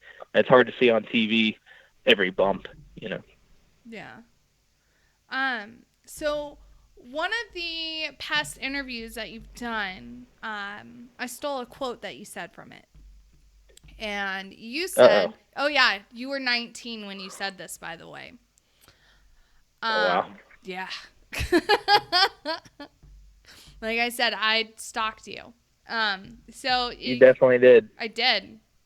So you said, off the track, you have to have a heart, be a good person, and be well liked by your peers. And like just by going through your Twitter as well, like you seem so approachable when you're like not in your driver's seat. Like you really do. Like you seem like you're just a cool dude that you can like really anyone can just come up to and like talk to, and you would be like really receptive to it. Is that really the case? Like, is that the real Spencer Boyd? Yeah, that's definitely me. I know that I'm really fortunate to be able to live out my dream and race these cars every weekend. It's something that I looked up to. When I met race car drivers when I was 5, 6, 7 years old, I thought, wow, these guys are doing what I want to do one day, and they're super cool, and how lucky are they? So now that I'm in that position, try and look back to those memories and what it was like to meet a race car driver and meet Dale Jr. when I was 5 years old. So I want people to know that they can come up to me. Some drivers are more receptive than others. So I try and give everybody their moment on social media and let them know that I appreciate them, buying my swag or coming up and talking to me at the race. And, I enjoy what I do. I'm really fortunate to be in this spot, and that, quote, it's definitely, speaks to me when I'm racing, I'm definitely in the mode, in the moment, and ready to do what it takes to win the race. But outside the car, I'm just a regular guy, and it's great to meet people that think what I do is cool. Right. You definitely seem super, like I said, you definitely seem very, very personable, and, I totally want to hang out with you. I promise. Sounds like good. I won't, You need to come to a race. Like I know, right? Like I do need to see you. Like, and that's just it. Like I'll be in Arizona, like, and specifically the Phoenix area, literally in like 2-3 weeks. Oh wow! Right? I think I'll be in Texas in like 3 weeks. God damn it! We're gonna flip. All right, we're swapping places. Ah, son of a bitch! God damn it! All right, so what does the future hold for Spencer Boyd? Like, what does the rest of the season look like for you? I know, like, you're a full-time racer this season, so what's coming up for you? I know tomorrow you're racing, but what's the rest of the year look like? I know the season just started. Yeah, so this is I think race 4 of the year. So we have 33. So a lot of racing ahead of us. You know, I race tomorrow at Phoenix, and then fly home back to North Carolina for a couple days, and then I race California next weekend. So I'll fly back out to the West Coast and do it all again. You know, I'm going to a lot of new racetracks. So this year, I'm heavy on the pencil and note paper, just taking notes, learning as much as I can. But in the meantime, I'm having a blast. You know, I have a great sponsor, Grunt Style. Going to a bunch of Grunt Fest, which you guys probably know what that is. You know, these really big parties. Yeah. Our next one is San Antonio. Are you going to be So there? I'm excited about that. I'll be there. I don't even know if we told people I'm going to be there, but I'm going to be there. Oh my God. Now I might have So to go. Like I was kind of like on the fence about it. I went to the one last year in San Antonio, and like it was fun. Don't get me wrong. I convinced some drunk dude that I was like deaf. I may have been talking to him, but I was signing as well. But I was responding to him. But I was telling him I feel like the only sign you know is the middle finger. No. I actually took sign language in high school. So wow, that's impressive. Yeah. Watch out. Be talking about me and I won't even know what's going on. Yeah, so I race in Dallas that same day. So as soon as the race is over, hopping in the car and going to San Antonio to see a little Kane Brown and hang out with the Grunt Style folks. Oh my goodness. Spanky. Like I know like you're on the call right now, but like you're across the street. I've already bought tickets. I'm definitely going. Okay. I was going to say we might have to go. So I'll be there. And I'll drag her along with me. I drug her last year. She did. It's true. She did. She's like, we're going. Oh, okay, perfect. Spanky. All right. Yeah. All right. Well, okay. So that's decided then. Yay, I get to meet Spencer Boyd. Perfect. I promise I'll return him, everybody. Don't worry. Goodness. Everyone's calling me a cougar now. No.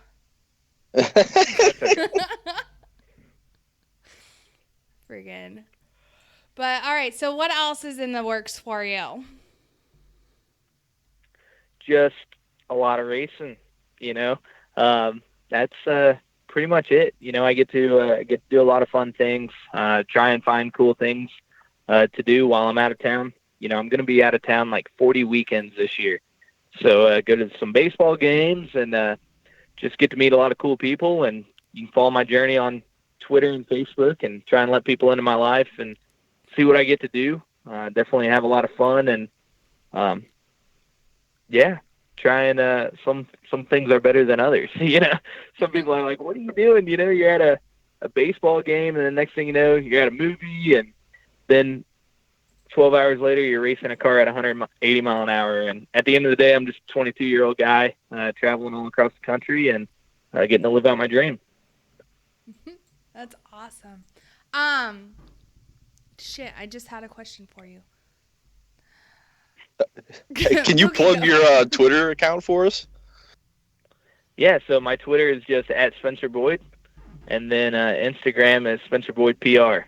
So everybody wants to know what PR is. It's public relations, and someone stole my Instagram, so I couldn't just have my name. It's crazy. Someone stole it? Yeah, someone else used at Spencer Boyd. I just wanted to have my name. I didn't know it was going to be that difficult, but they beat me to it. I mean, at least you got it for Twitter, though, right? And Facebook. Yeah, so that was like a year of NASCAR going to bat for me to get that. So originally I didn't have my name. Somebody else did, but they were able to give them a different username, and I got my name back. So that's pretty cool. That's awesome. Oh my goodness, that's awesome.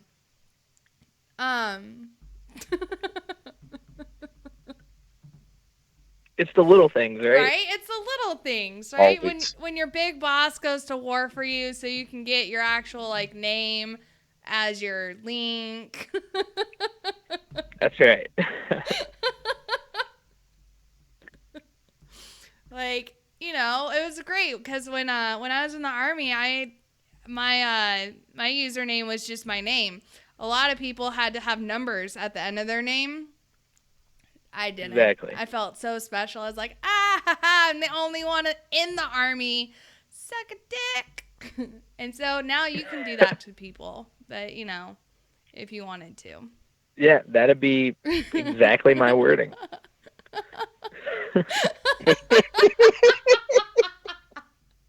I'll be sure and say that tomorrow. I'll be like, call out your Twitter. Well, it's at Spencer Boyd. You can just go ahead and do what she said. I'm telling you, it's okay if you say it. It's fine. My grandma's listening. I got to be slightly cautious on this. I haven't seen her name pop up in a while. Oh, unless it's your other grandma. Is it your other grandma? Is that who Bobby Boyd Zimmerman is? You never know. That's my aunt. Oh, she said. Yeah. She says it's a fun interview. I got such a good family. They're listening and tuning in to every radio show. I know, this is amazing. I mean, it's got to be their bedtime right now. Robert Jolly wants to know if you gave Nana a whoopie pie. She lives in Missouri. I didn't make it back. And all my crew guys ate all those whoopie pies. I got 2, and that was plenty. But, yeah, they were gone before we made it back to North Carolina. Apparently you got a 5-pound box.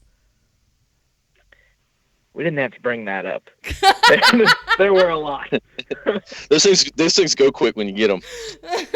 Right? The good thing is Grunt Style has what's called the beer guarantee. Yeah. So if you outgrow a shirt, you can mail it back and get a new one. And I'm not proud of that, but that may have happened to a couple of us.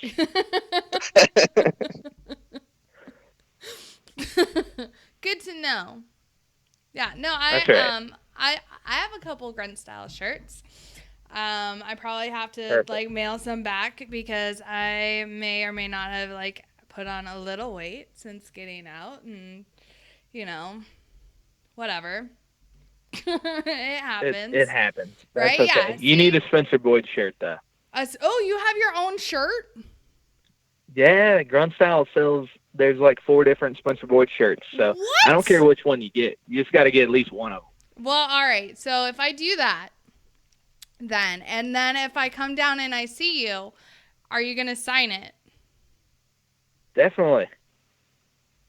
Okay. Well, then there we go. Perfect. That's gonna have to happen now. This will happen. I'll have a Sharpie with me. Yes. I don't think I don't think anyone really understands. I'm excited about this. I can tell. You should be. I'm excited to meet you. I'm gonna have to get your autograph. Dude, I don't even I have not been practicing a Minx autograph. No one wants that. That's okay. We'll have you sign my backpack or something. Ooh. But no. I got so excited when you responded back to one of my tweets. I was like, "Oh my god, he responded." Holy shit. Right? Well, you were tweeting me and I was working. So I checked my phone and I was like, "Man, I haven't been on Twitter in 2 hours." So that created more work. So had to go through and respond to some people, and then I saw you and I was like, "Oh, this is pretty cool." Right? Oh yeah, I'm going to be on our show. I should probably respond. I should probably like that tweet. Right? See, it was an obligation though. So I was I didn't have to. Right? But you didn't have to tweet me, you know? So I was like, that's pretty cool that she took the time to tweet me. This is awesome. Let me hit her back. Oh my goodness. Pookie. You'll be all right? You dying? Yeah, I'm dying a little. You need some oxygen. I do. I'm old. So I just want to ask a question. I know everyone sitting here, NASCAR guys, are sitting here wondering, but what's the worst accident you've been in so far? Yeah, so it's kind of tough. I've been fortunate to not have many accidents. I've always been okay. I think the hardest hit I took was probably in the door at Talladega in a truck race, but that was actually my best finish to date. So it was still a good week, good race, but that was a pretty hard hit. But I've been lucky, so I know got to knock on some wood, and time's coming. I'll hit something hard eventually, but right now I'm enjoying staying in a straight line. Well, that's good. I'm not going to wood for you too, because no one wants that to happen. But the NASCAR fans watch sometimes just for that. Yeah. I mean, who doesn't love a good wreck? You gotta take it for what it is. It's good racing, and it happens. But as long as I'm not in it, I'm happy. And when everybody walks away, that makes me happy. And to know That's NASCAR always works really hard to keep us safe. I feel like racing's a lot safer now than it was 10 or 15 years ago. So you can jump in to a race car with a lot of peace of mind. That's awesome.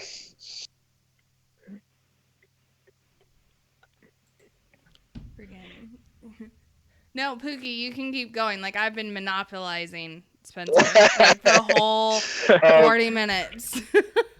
You can keep going. Tell me about these whoopie pies. You've only had the regular ones, right? The chocolate ones.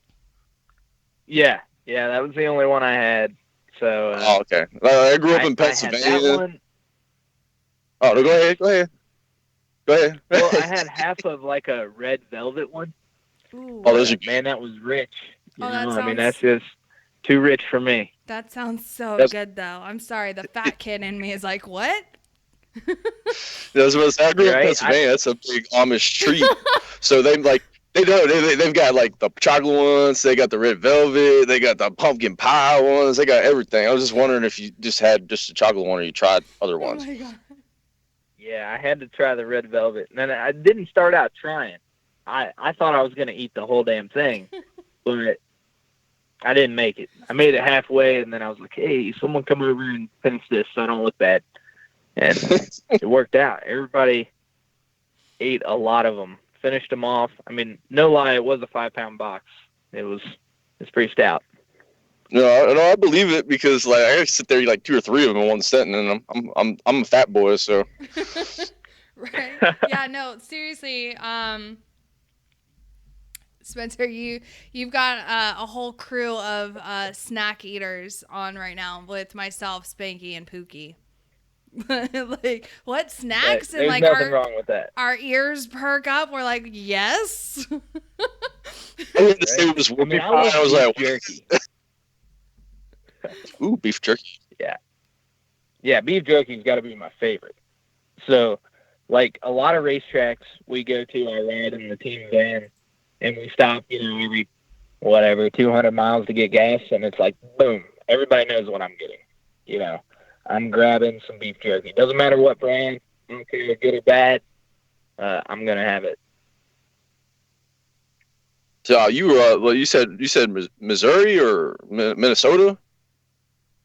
I'm from Missouri, but I live in North Carolina now. Oh, okay. I thought you said Minnesota. I was like, you probably like that deer jerky, Dan.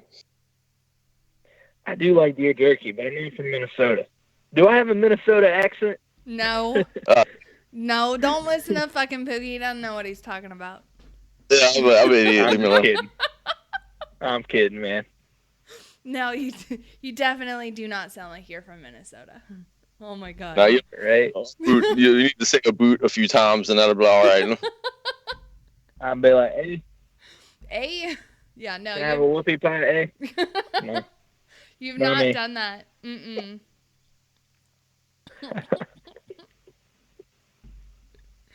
No, oh my goodness. Oh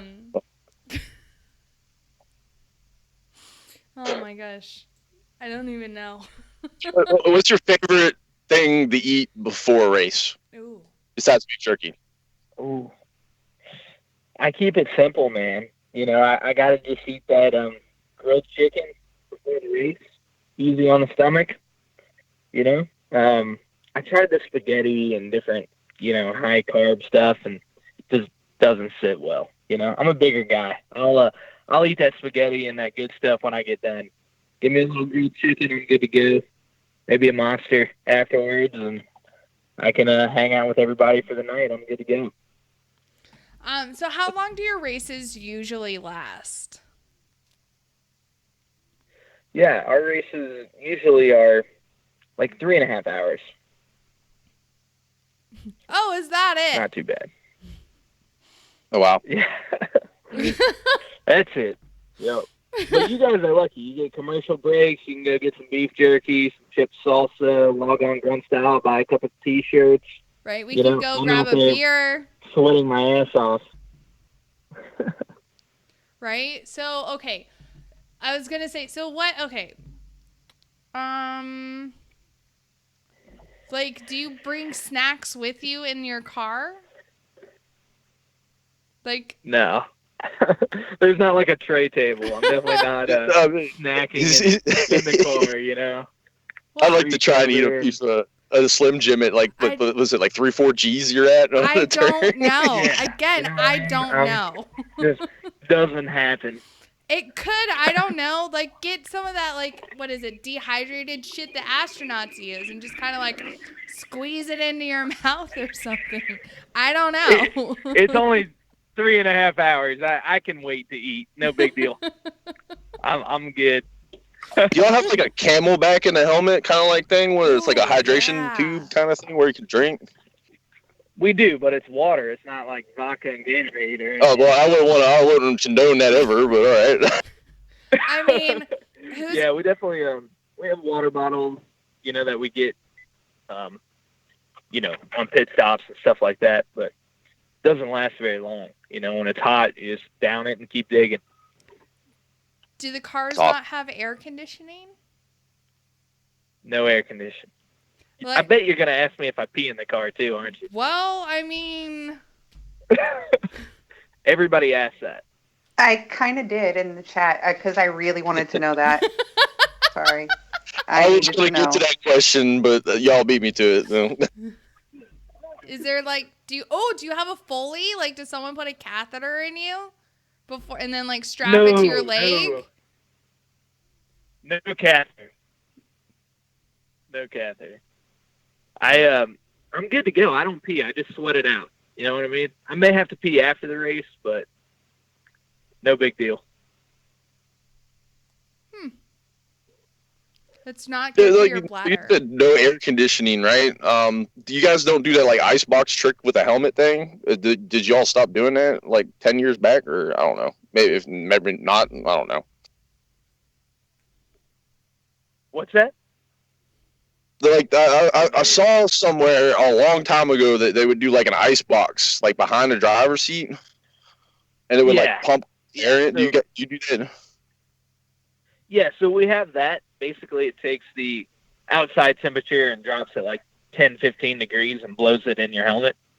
So I wouldn't call it air conditioned, but it helps a little bit for sure. All right. Yeah.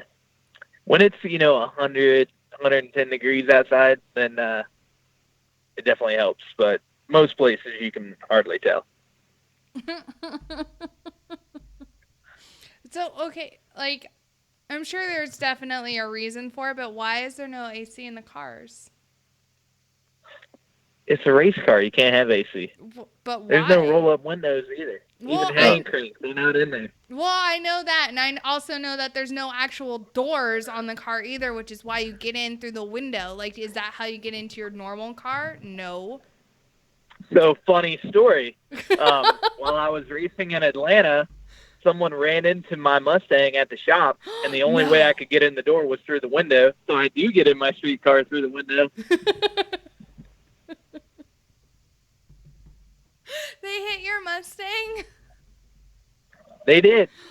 Somebody from another team backed into the door of my Mustang. I was ticked. What's your Mustang's but name? It happens. What's that? What did you name your Mustang? I didn't name it. You haven't named her? No. Why? You always name. I mean, normally when I name a car, I end up wrecking it. So. Oh. Well. Decided not to name her. That's a good. Never mind then. That's a good reason not to. Yeah, you don't want to get attached. You know what I mean? At my age, they come and go. I named my Mustang Sheila after the tank from Red vs. Blue. Sheila! Yeah. Nice. Because, the little voice on the inside, like my little Bluetooth voice, that's Sheila. That's awesome. Yeah. I would have never pictured that. Huh? I would have never pictured you naming your Mustang Sheila. Yeah. Yeah, Sheila, that's a stout name. Yeah. She's awesome. So everybody in the car right now is listening to your station. So I can hear what I'm saying through the phone and 3 other phones. Oh, awesome. Is it Yeah. trippy?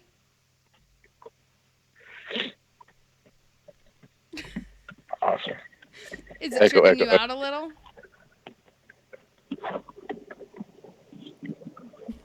Maybe. What'd you say? I asked if it's tripping you out.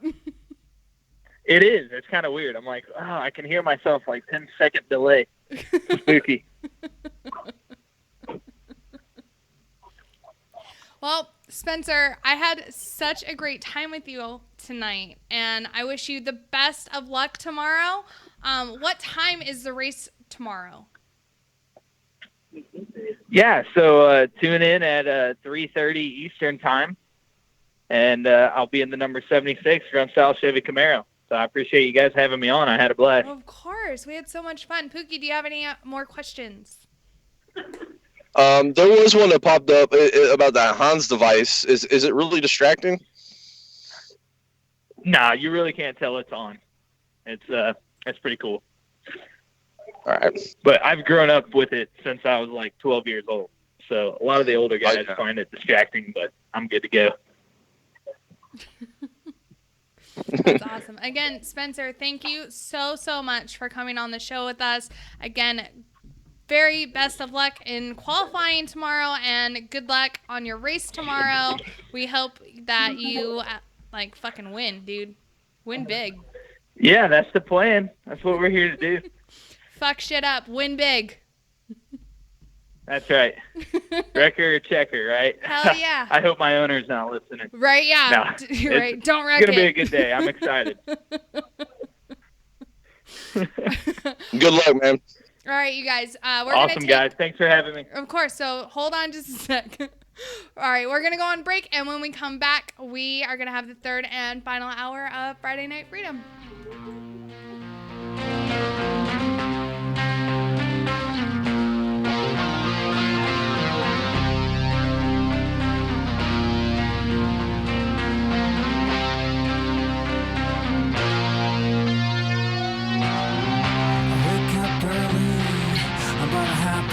Noon.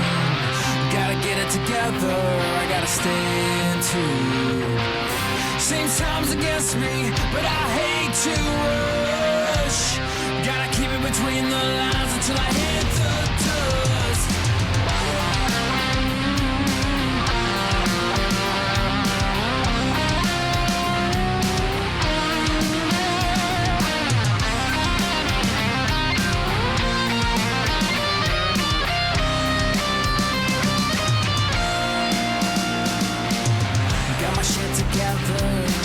I gotta buy some time. The key to freedom lies across the state line. It's a daily ritual, this game I play. In the life of a shadow man with a debt to pay. Hit the gravel with my hand on the radio. Here I am again.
take me anywhere. But I was born to travel along this lonely road to nowhere.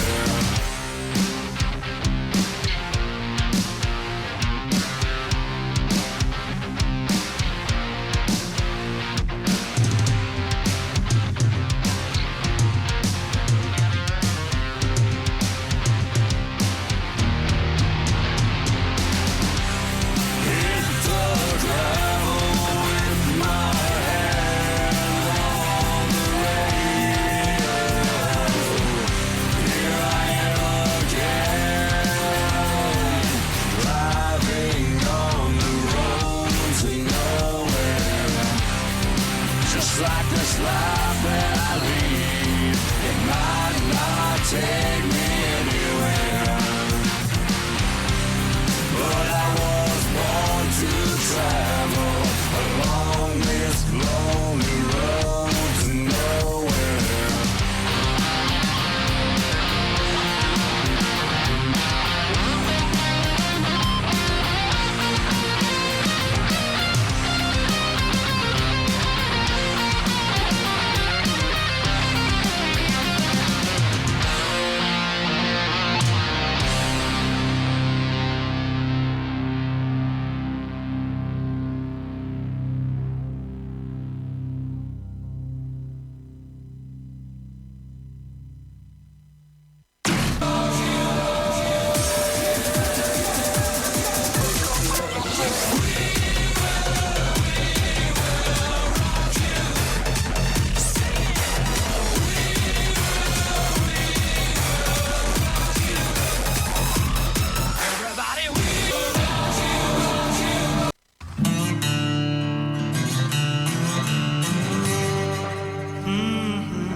Spent my life in the mountains of East Tennessee. Days on the farm, it just comes naturally. Daylight to dark is not for the typical man. Just a backwoods country boy, proud of who I am. Proud of who I am. Proud of who I am.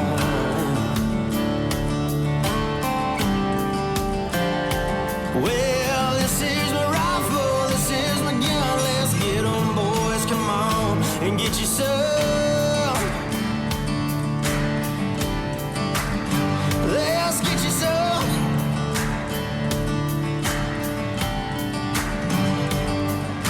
And I'll fire all my rounds down range till the enemy hits the sand.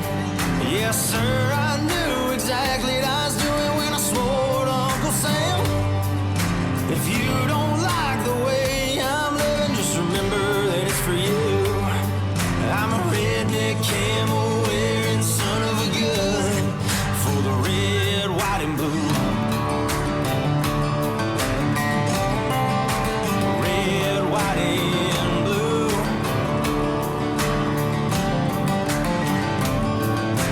Pack my bags, headed out to the big sandbox.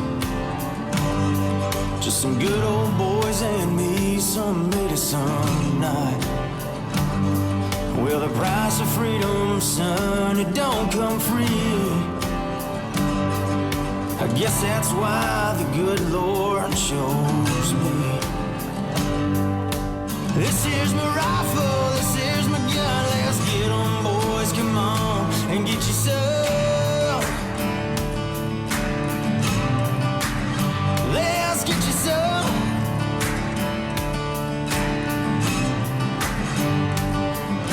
And I'll fire all my rounds down range till the enemy hits the sand. Yes, sir, I knew exactly what I was doing when I swore to Uncle Sam. If you don't like the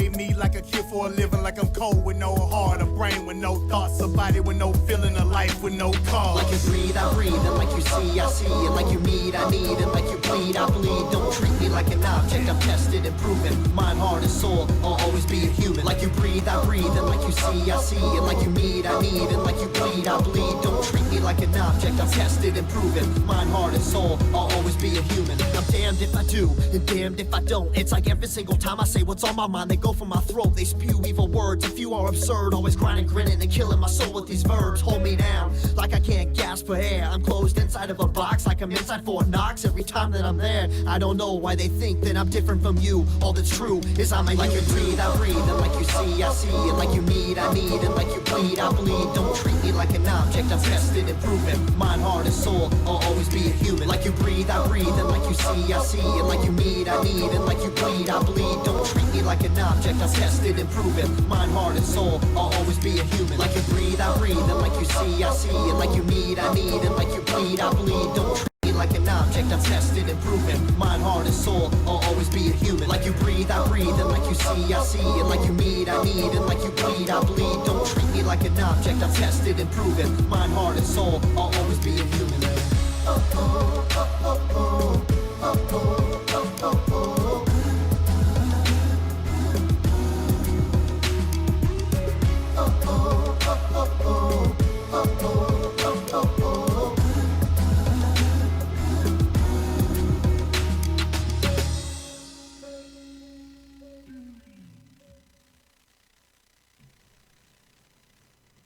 The voice of U.S. Army, WTF Moments. This is WTF Nation Radio.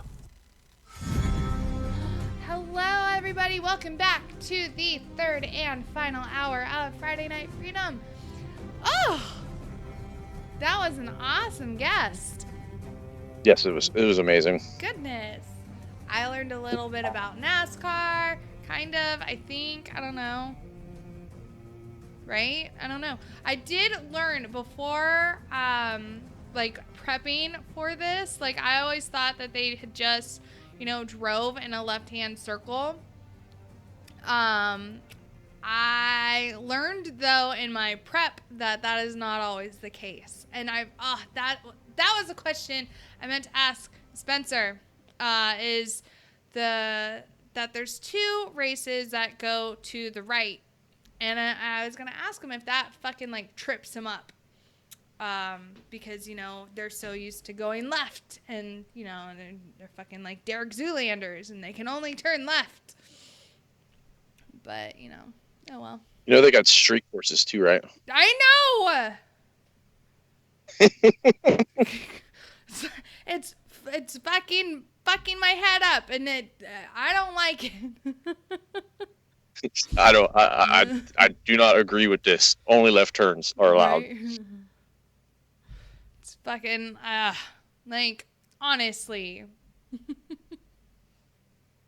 No, like, all I know from NASCAR is that my stepdad used to watch it as I was growing up, and I'd be like, what are you watching? He's like, oh, I'm watching NASCAR. I'm like, that's nice. And then I turn around and walk away because I'm like, it's cars going in a circle. I don't understand.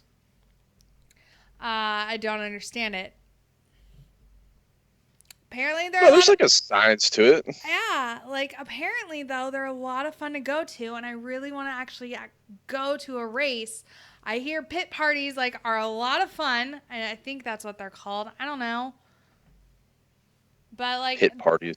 Right? Is that what they're called? I don't fucking know. Like, again... I don't know, but it sounds like fun. I'm a total, like, NASCAR newbie at everything, so I do know that tailgating for them are apparently super fun, and, like, you just get hammered, and then the race is a lot of fun because you just normally just sit around and wait for people to crash, I guess. I don't know.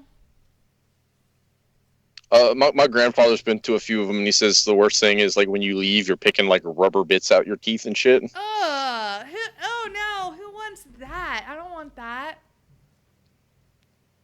I don't want to pick rubber shit out of my teeth.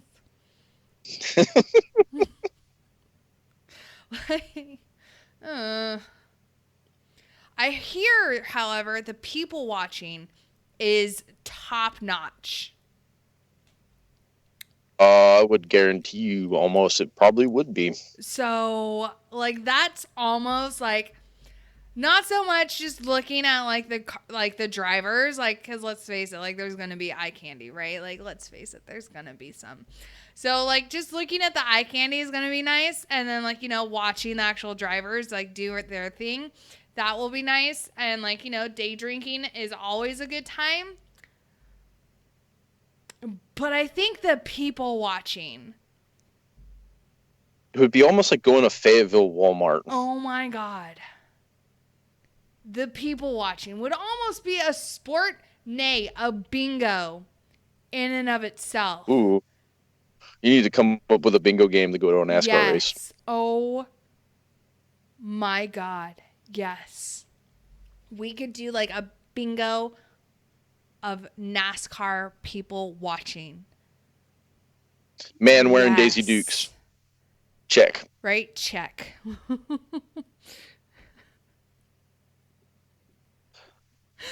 Mullet. Check. Check. Oh my God. Dirty wife beater. 3 sizes too small. Check. Like, oh my God, it'd be better than just watching a race at that point. Yes. Oh my God, yes. No. Pookie, Oh, we have to do this. we've created a new sport. Yes. Oh my God, yes. All right. So if anyone wants to go to a NASCAR race with myself and Pookie, you're more than welcome to join us. We are going to be playing people watching bingo. So you are more than welcome to join in. And we're all Your binoculars. like bring your binoculars, and we're all gonna be winners because every time you check someone off, you have to day drink, right? So it's gonna be a drinking game along with bingo. So yeah.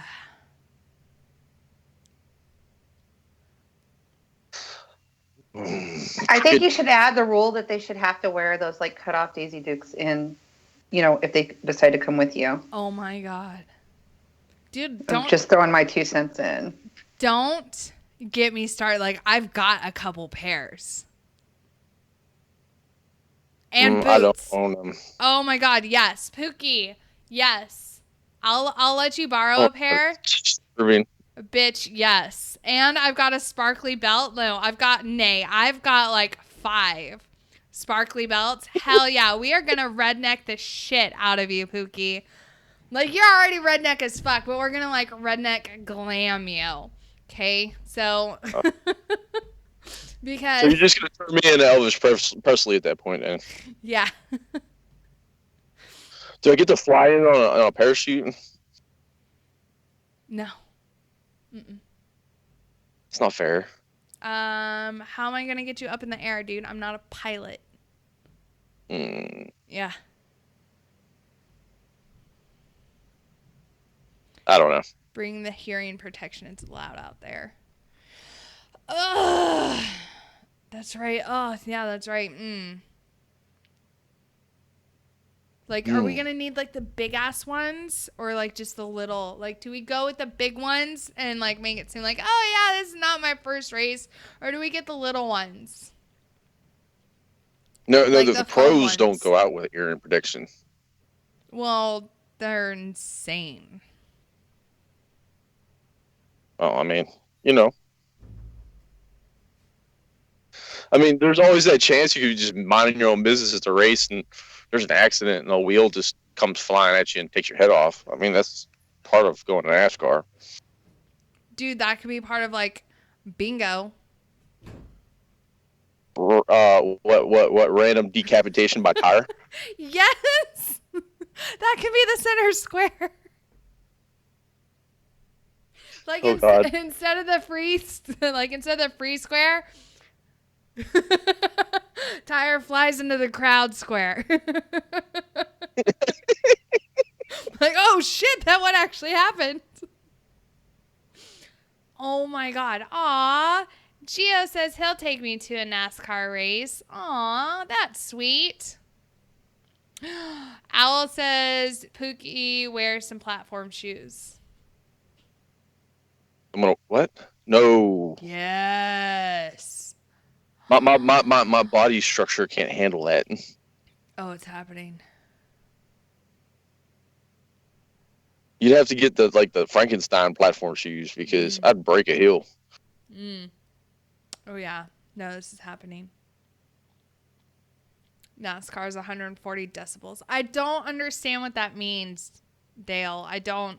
It means it's really fucking loud. Right, but compared to what? Like a hairdryer? A baby screaming? Like what? Like I think an AR-15 is pew, pew, not pew, as loud as NASCAR. Pew pew pew pew. Right? Like you say these numbers and like 140 decibels. Well, cool. What does that mean? Like that means absolutely nothing to me. Oh, Pete Penn, are you going to be my sugar daddy now? You going to take me to a race? Is this happening? Or are you calling someone else my sugar daddy? I'm confused. He just said sugar daddy. I'll be his sugar daddy. How about that? Yes. Loud as a concert. Well, I go to concerts without fucking hearing protection. It's probably why I can't hear for the rest of the night, but that's fine. Worth it. A jackhammer next to you. Well, I've never been around a jackhammer, so try again. I've used the jackhammer without hearing protection. It's not that loud. Anything more than 85 is recommending hearing protection. Well, I mean, your mom screams at 85 and above, so I mean, boom. Pookie. Oh, Pookie, we never got to you during the first hour. I was being quiet because I wanted everyone else to, say their own bit. So quiet. So what has been your most favoritist moment or memorable moment? Can you make that like a peacock sound again? That's probably up there on the top 10 there. My mating call when I go out to a bar.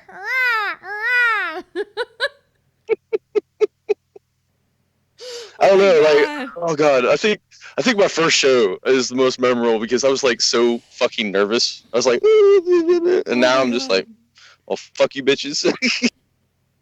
Right? And you've progressed so much since like you first started. I don't know if that's a compliment or an insult. Definitely a compliment. Yeah, no, definitely a compliment. Yeah. Well, sometimes you gotta work your way into the role.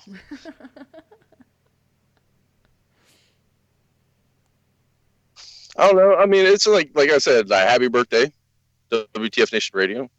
I wanted to say that, but I don't know, it's been like I loved every minute of it. Like since I've been on, I'm almost at a year now. I think love every minute of it.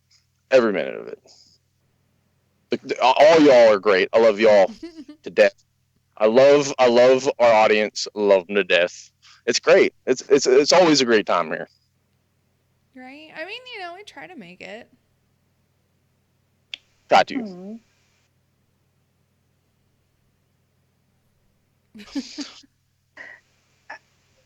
What, Spanky?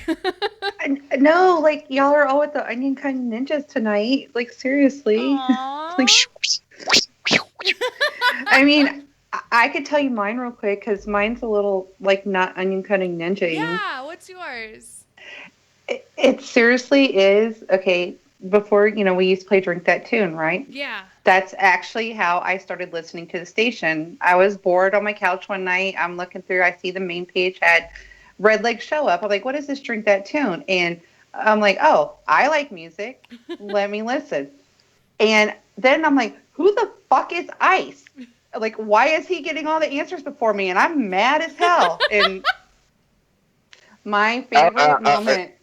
it was when I finally beat Ice. It was the 80s music night, and that was the first time I won, and I beat Ice. Oh, wait. Oh my God. Okay, so speaking of motherfucking 80s music. Okay, so everyone who follows my my Minx page or like my Minx Twitter, y'all fucking know that I'm obsessed with 80s music. Did you like that creepy eye? Yeah, it got a little scary there. Obsessed with 80s music. It did. It got a little scary. So they Sirius XM, they've got an 80s channel, right? And it's 80s on 8, and every fucking year they do an 80s cruise. No lie, they do an 80s fucking cruise, right? So I'm not able to go this year, and I'm really bummed out about it. But next year I'm fucking going. Oh.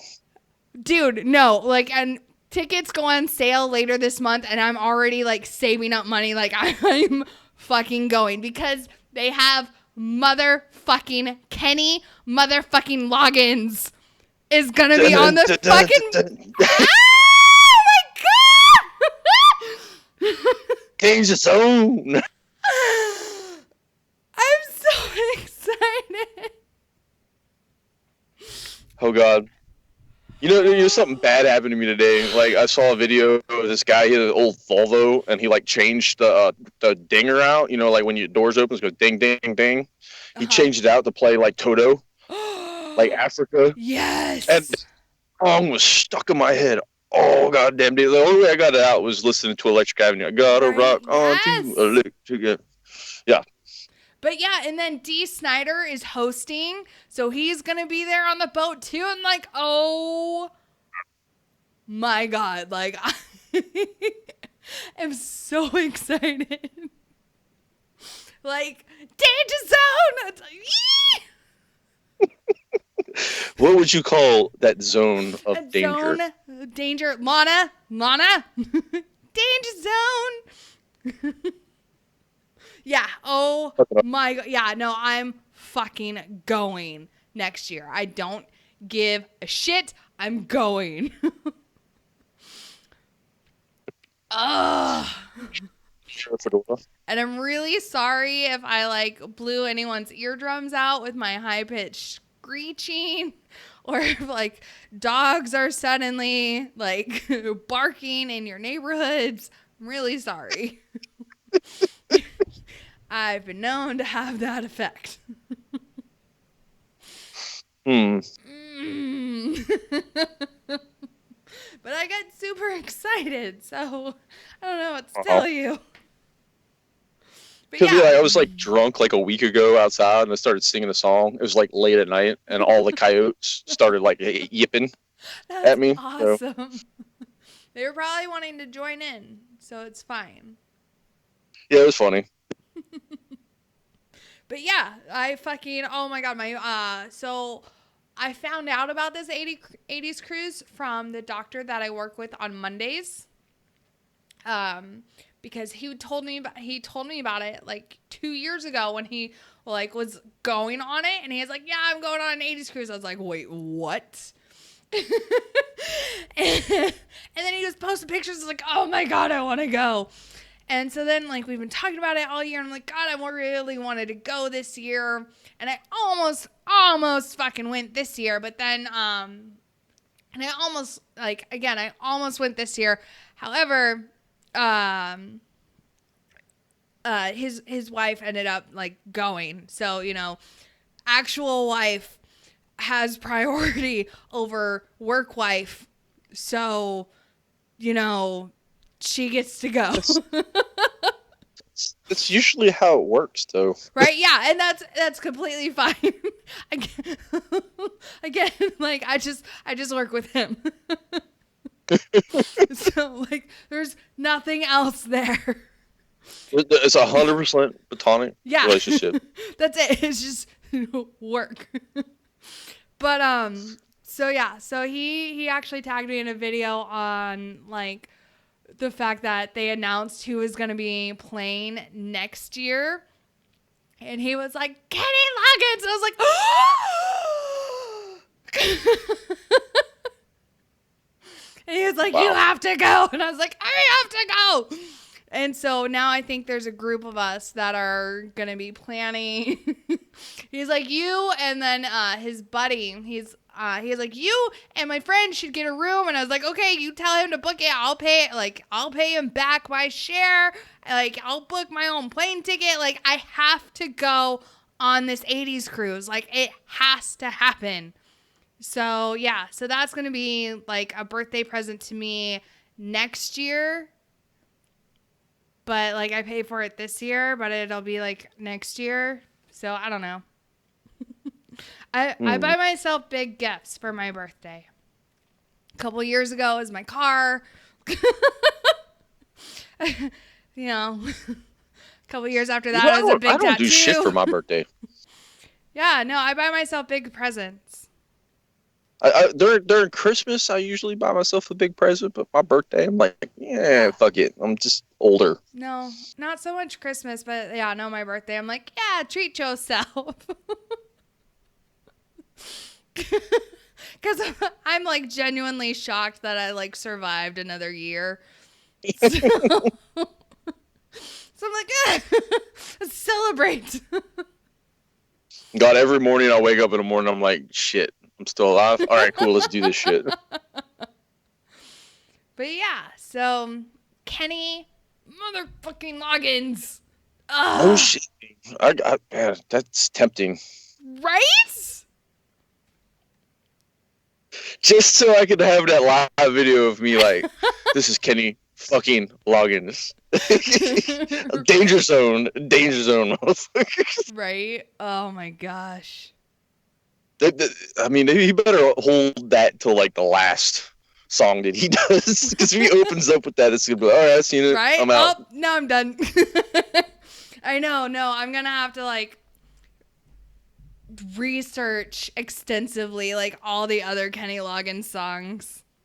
I know he's got more, but just everyone knows him from Danger Zone, so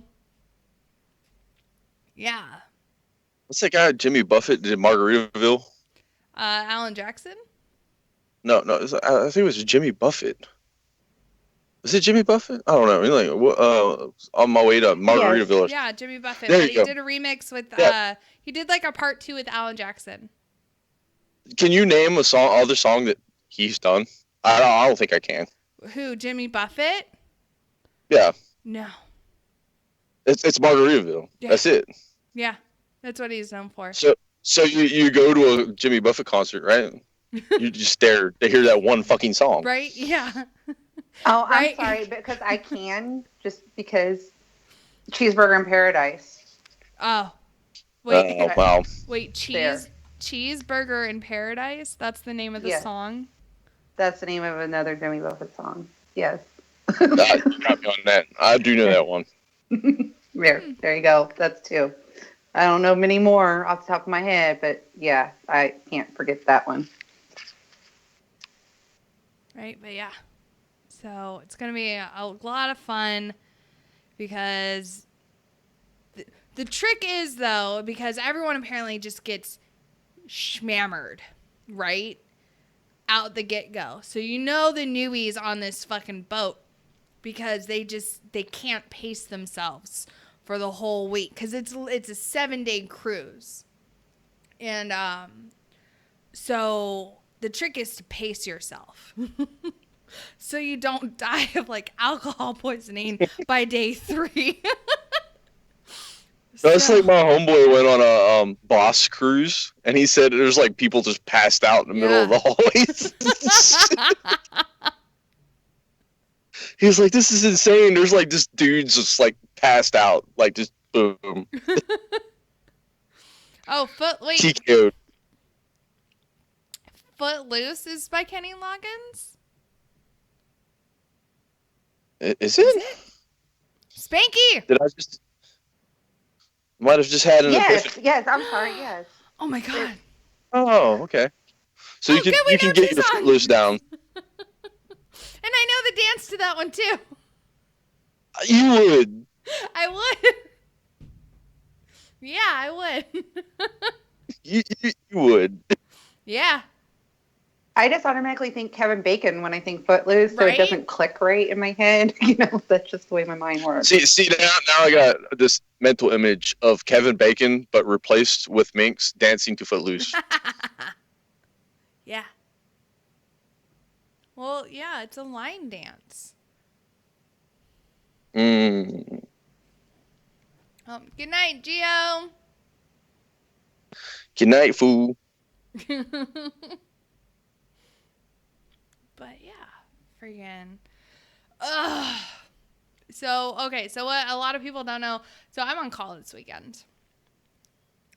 And apparently I have a case tomorrow, first thing in the morning. And by first thing, it's supposed to start at 8. So that means I have to be there at 7.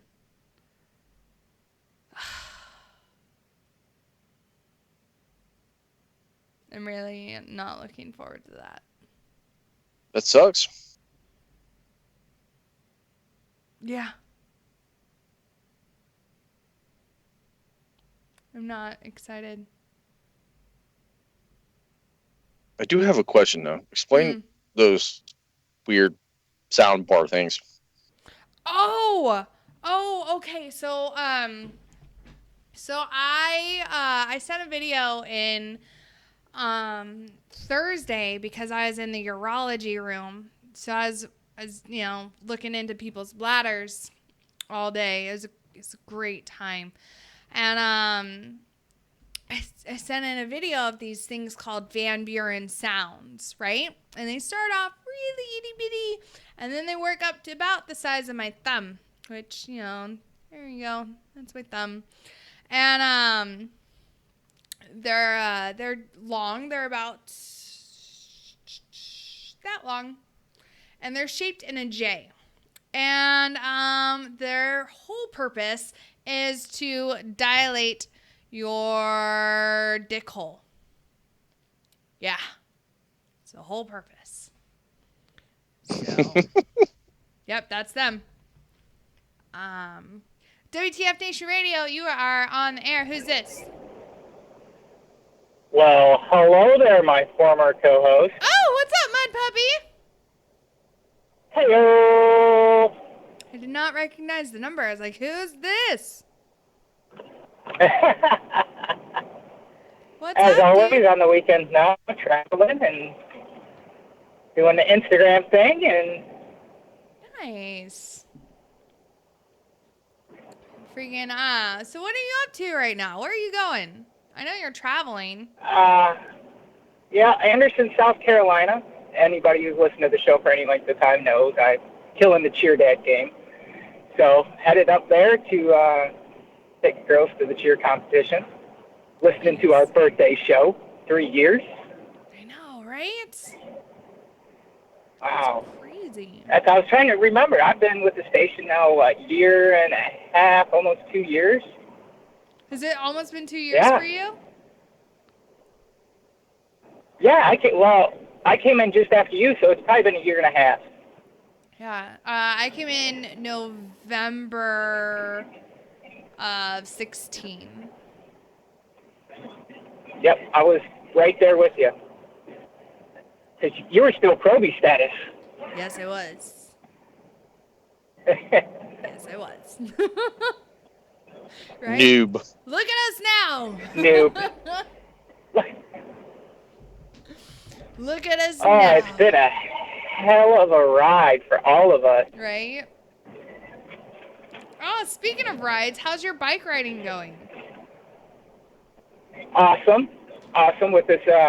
I just changed jobs, so I've actually been out like 4 times this week, and just getting the legs back into it, and then we're shooting for what was the last talk? May-June time frame. Nice. Hopefully no hurricanes or anything else, Right. or tornadoes or monsoons. Right. Snowstorms. I think snowstorms was the last one. Oh my god. Oh wait, I think I'm gonna sneeze. Ugh. All right, no, we're good. So what has been your most memorable right, yeah. What has been your most memorable moment since being on staff? Oh wow, there's been so many. I mean, the first one, as back in my listener days, was almost like Spanky's. But when I won Drink That Tune, and I beat both Spanky and Ice, that was probably freaking awesome.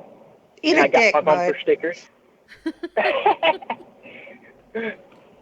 All those years of listening to the oddball songs, Right. straight off the wall songs, is what I wanted on that night. But just the interviews that we've done together, meeting, you know, Hook 'em and Book 'em,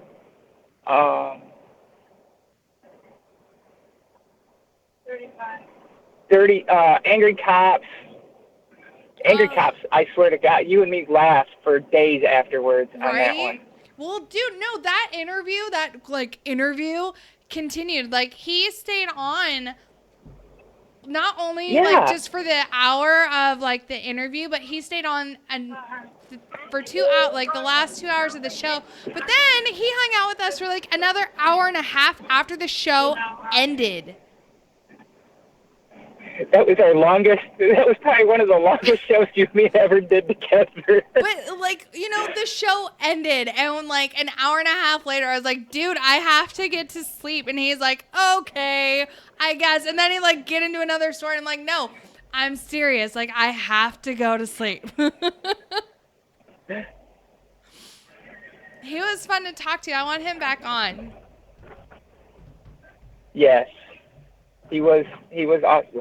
We need to get a hold of Rabbit. Yes. You know, Super Troopers 2 coming out, everything else. You know, I just watched Beer Fest the other night, and I'm like, man, we need to get him back on the air. Well, I'm sure that, you know, somewhere, some things, at some point in time, things may or may not line up to where that may or may not be a thing. So I'm sure we're going to just keep your fingers crossed. Am I late to the party? Oh, my goodness. The Mike Golf. No. Yes. Are you serious? The other sultry baritone. Hello. Thank you. I snuck out from the job that I just started tonight so that I could call and say happy birthday to WTF Nation Radio. Aw, thanks, Michael. All right, so since you're on like a quick like break, what has been your most favoritist moment or memorable moment?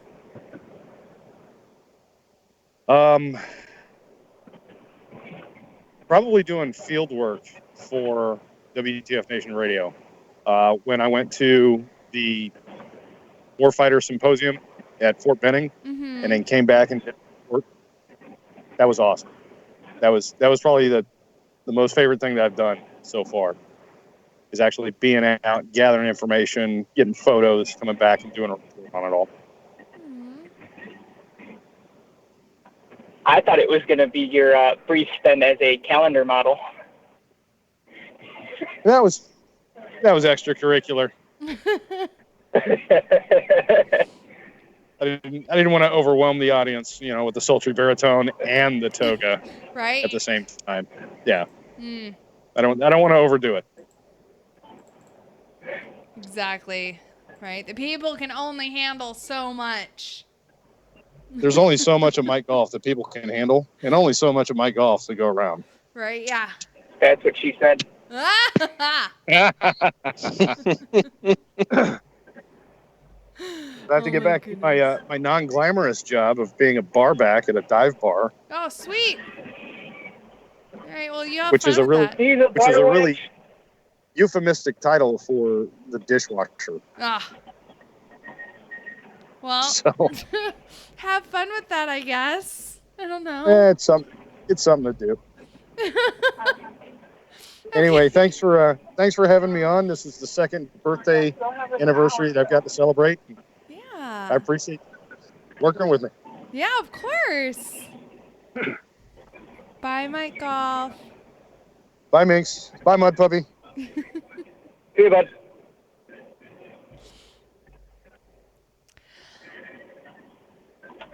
Oh. And I as well are going to bow out gracefully Okay. so I can get this wonderful ride out of the way. Right? How much longer you got? About hour and 15 minutes. Okay. Well, drive safe. Oh, I'm trying. It's the other people I'm worried about. Right? Oh, God. And then, unlike our guest, I can make right turns. I was gonna say, just, I guess, I don't know, pull a Spencer Boyd and just be super aggressive. These are backcountry roads I've never seen in my life. It's kind of scary up here in South Carolina. Oh. I mean, all right. I guess that's a good reason to not be super aggressive. But hey, love you guys. Miss you guys on the air.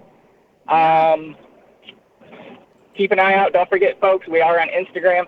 Go over there. It's like true, us on we Instagram, WTF Nation Radio. And I'll talk to y'all later.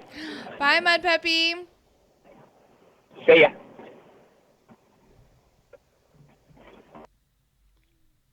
Aw, that was sweet.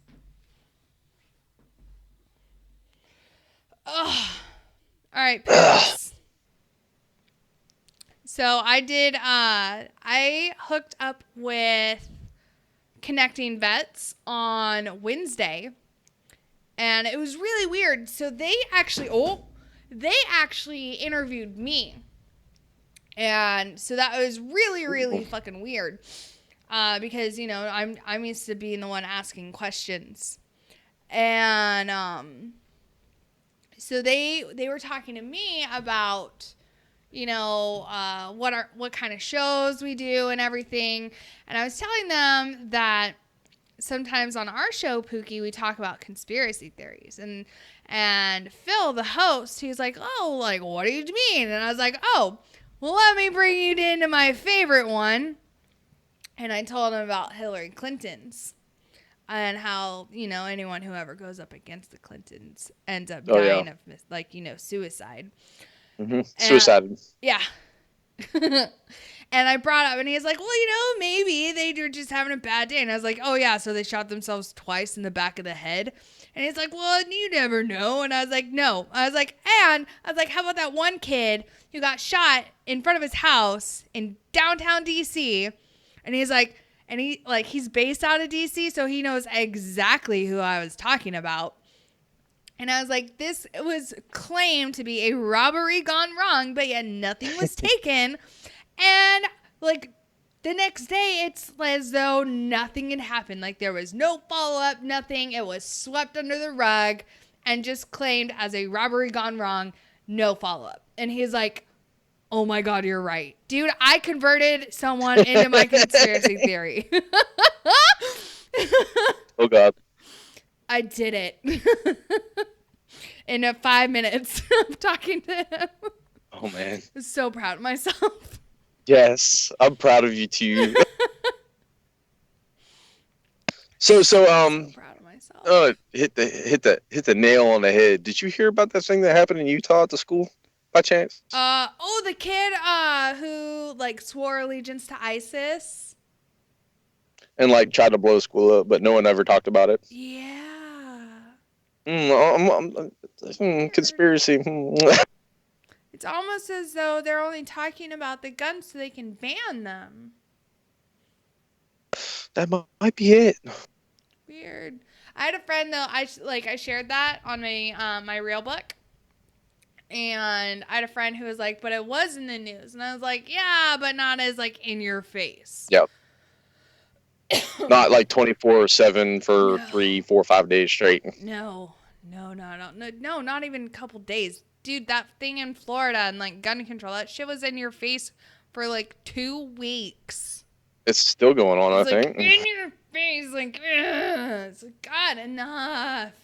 Like, I just switch it over. Like, every time it was on the TV in our break room, I was like, nope, HGTV, here we come. Like, that's how fucking sick of it I am. Like, I can't fucking handle the fucking mainstream news anymore. Like, I willingly will switch the TV to HGTV to Fixer Upper. Okay. Yeah, I would rather watch homes being renovated than watch the news. Because it's tinfoil hat time, right? Maybe that's what they want you to do. Right? Maybe. I don't know. But I'm just so sick of everyone just being like in your face with like, gun control. No, hookers. No, I'm not for gun control. That's why my Facebook use time is drastically reduced, is because every time I turn that shit on, it's just like guns. Right. I'm like, I saw another video of a senator or some congresswoman, I don't know, but she saw another there's another one that's like sawing an AR in half. But it was the SR was a short barrel rifle thing, SBRs or whatever it is. But she saw the barrel in half. And I was like, congratulations. You are going to get a visit by the ATF. You're an idiot. Like, the part with the trigger still fucking works. So the only thing you really do is just make this weapon more dangerous by guaranteeing that it's not going to hit its intended target. Congratulations, you're a fucking moron. And this fucking hooker responded to my comment, and she's like, oh, so glad to see someone else is for gun reform. And I'm like, hold the fuck on. I was like, just because I mentioned the ATF does not mean I am for gun reform. Like, let's fucking get these two things straight, right? She this person made an illegal modification to a weapon.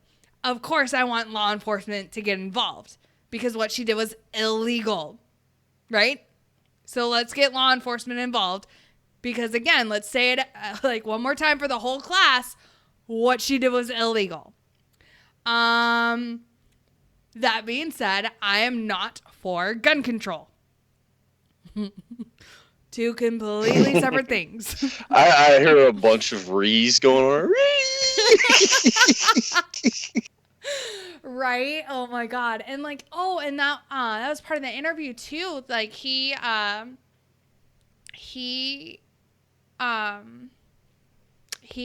asked me about like my opinions on what had happened down in Florida and everything, and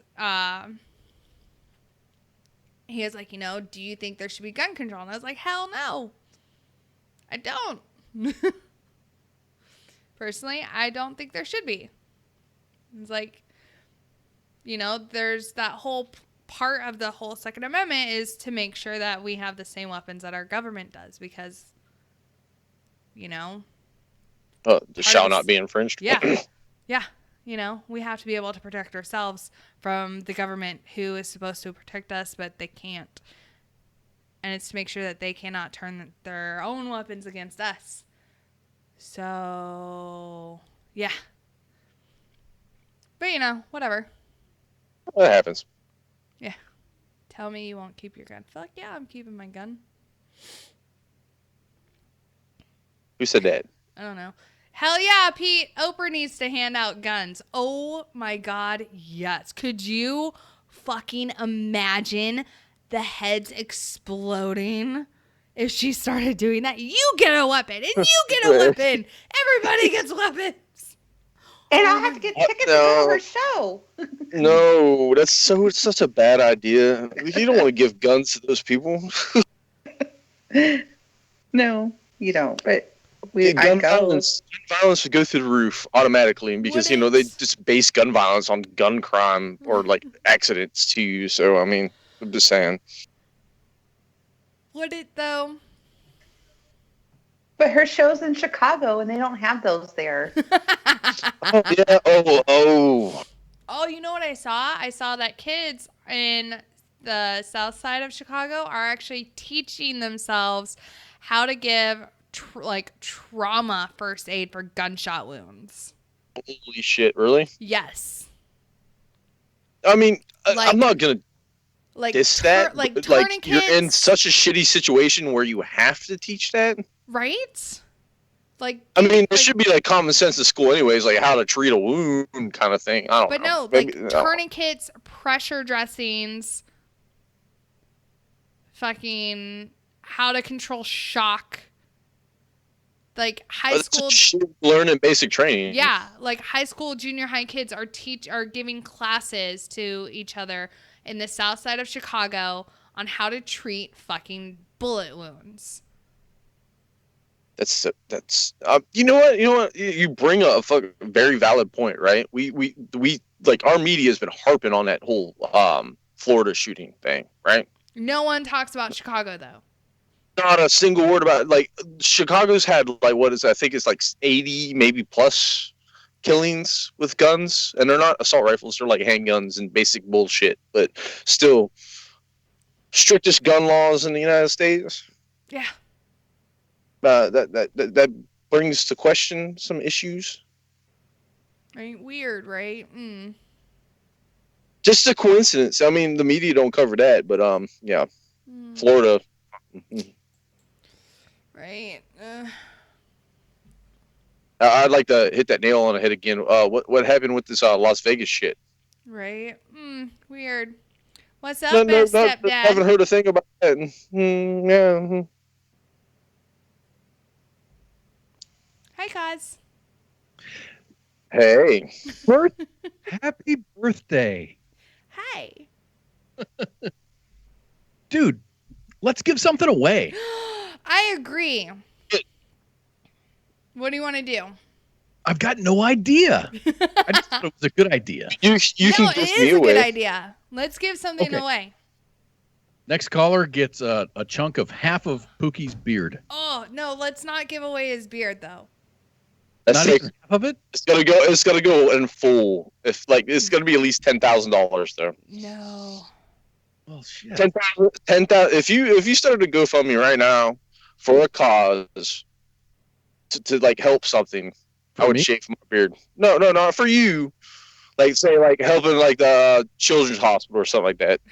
If you could raise $10,000, I would shave my beard. No, I I kind of like Cause's idea. So, all right. So the next, I say, what do you say? Like the next 3 callers who call in get something? Oh my gosh, you are so generous. I'm What are they? feeling a little generous right now. You've got to work for it though. Yeah. Oh, yeah. Oh, don't. Yeah. No, they're going to sing. Oh. Or maybe give us a liner. A liner? What do you mean by a liner? Hi, my name is Casey Lynn, and you're listening to WTF Nation Radio. Ooh. Or something like that. Something like Hey, that. this is Spooky, and you're listening to the best show on the face of the earth. All right. Hi, my name's John Crabe, and you're listening to WTF Nation Radio. Just give us something to work with. All right. We'll extract it from the podcast. Yeah. All right. Yeah. So if you guys want something, you guys need to call in. So you got to call in now. I'm gonna drop the 415. I always get that mixed up with my actual phone number. Right? Like if I go to Lowe's or something to buy something. Hey, what's your phone number? 415. Hold on a minute. What is my phone number? Right. Shit. All right. Shit, I have a hard time remembering my pins for my ATM cards. Oh, I no shit, dude. And I always get pissed off when the bank says, "Here's your new debit card," and then it's like a whole new different pin. Right. And you're like, no. Fuck. All right, y'all. So you got to call in if you want a free something. A free something. Yeah. A shirt or some coffee, right? We can do coffee, right? Or a CD. We've got some books too. A Chevy Camaro. No, and, we don't have a Camaro. Bunch of whiskey. No, we can't give out the whiskey. Shipping laws. That's the one ring to rule them all. Dude, I'm actually watching Fellowship of the Ring tonight. Are you on Yeah. Netflix? Oh, yes, damn. on Netflix. I love that entire series. I go to sleep to that series every night. But Actually. yeah, we've got some War Horses for Veterans shirts. We've got a signed Girls for Gunslingers T-shirt. We've got a whole bunch of fucking shirts. Do we have any calendars from what the hell is that? Pinups for Vets? I don't see. No. They were just in the nation's capital this last week. We have a bunch from United Hero Apparel. Badasses. So I don't hear the phone ringing. Come on, guys. I still think we should do a Dudes of WTF Nation calendar. Like a what was that called? Not a boudoir, a boudoir. Boudoir. There you go. Boudoir. Boudoir. WTF Exactly. Nation We Radio, can sell you are that shit. live on the air. Who's this? This is Patrick Reagan. Hi, how are you? I'm doing pretty good, and you? Happy birthday. Oh, thank you so much. How long have you been listening to us? About a year and a half now. Oh, that's awesome. Thank you. Thank you so much. All right, Kaz, what do you think he should do? Should he sing for us? I don't know. I think Patrick's got a nice voice. Ooh. So oh Lord. It's like, hey, this is Patrick Reagan, and you're listening to WTF Nation Radio. This is Patrick Reagan. You don't have to sing it, honey. How about happy birthday? Birthday's fine. Happy birthday to you. Happy birthday to you. Happy birthday, dear WTF Nation. Happy birthday to you. Oh, it's amazing. You used to be in choir, right? No, but excellent job, man. Hell yeah. That's awesome. Awesome. So I used to be I was a band geek, I will admit, but I was never in choir. Awesome. You know, band geeks are some of the best folks ever. I got both of my daughters were in the band, and that's a really great place for kids in high school. It is. It truly is. That's awesome. Well, Patrick, what size shirt do you want? We've got medium, large, extra large. I'm an extra large. Well, no, I'm a large. Okay. So what we're going to need you to do is message the radio page with your address and with the size that you would like, and we will get that shipped out to you very, very quickly. Okay, that sounds great.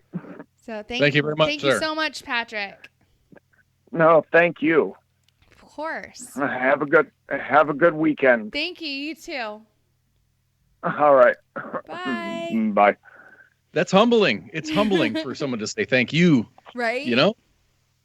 No, you guys have been the best. I've been, like I said, a year and a half now. I've been listening to you, and you guys have been so informative, and just, you guys are great. Hey, the only thing we ask, man, is just tell a friend. Just tell a friend.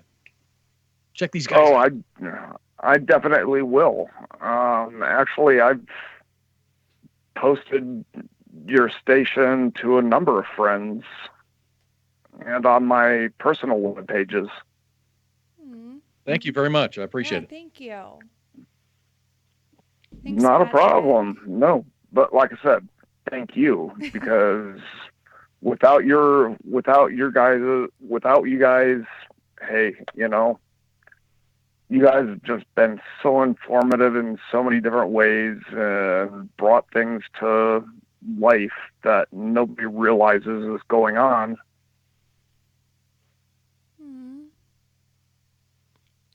That's very heartfelt, man. Yeah. I really appreciate it. We're Thank you glad for we the could nice be here comment. for you. Truly thank you. You're very, very welcome. Love you, Patrick. All right. Have a good one. All right. Bye. All right. Bye.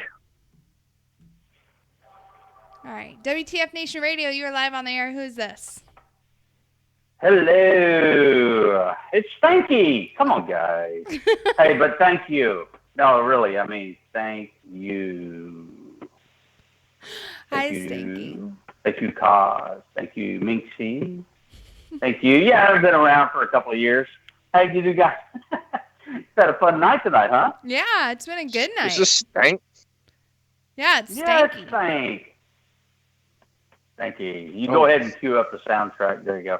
Anyway, how you guys doing tonight? You guys doing good? Did old Redleg make an appearance and I just totally missed it, or what? Yeah, he was on at the very beginning. Is this Doc? Oh, No, it's Stanky. no. Oh, Stank! Oh, It's we're getting Stanky. spanked. You got You're getting Stanked.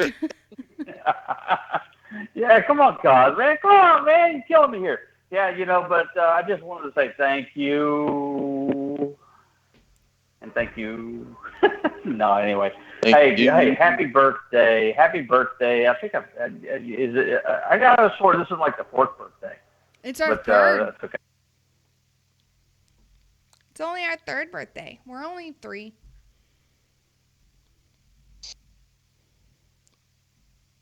But thanks for the birthday wishes. No, we're only 3, but Minx has boobs. This is great. Wait, what? What? What? I do? What? When did she get those? When did this happen? Dude, the look on your face. The fuck did... Wow. What?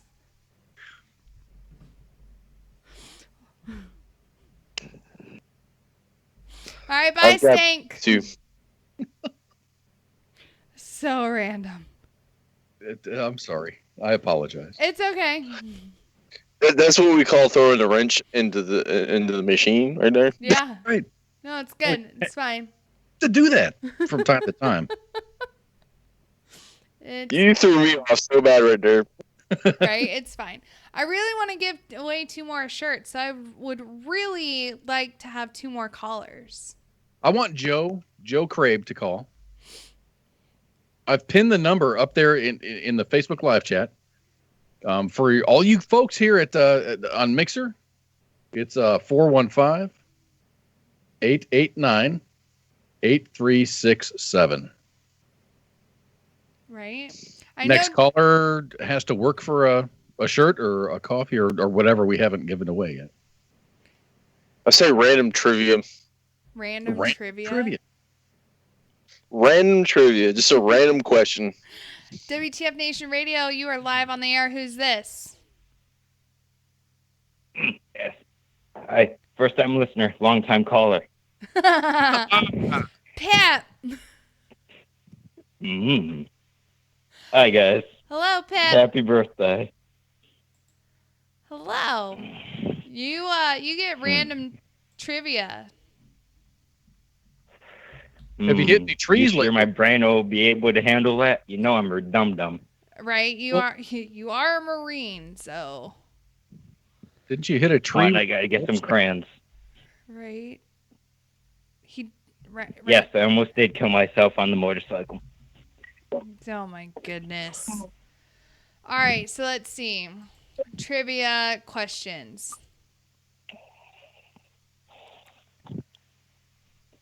Okay. All right, hold on.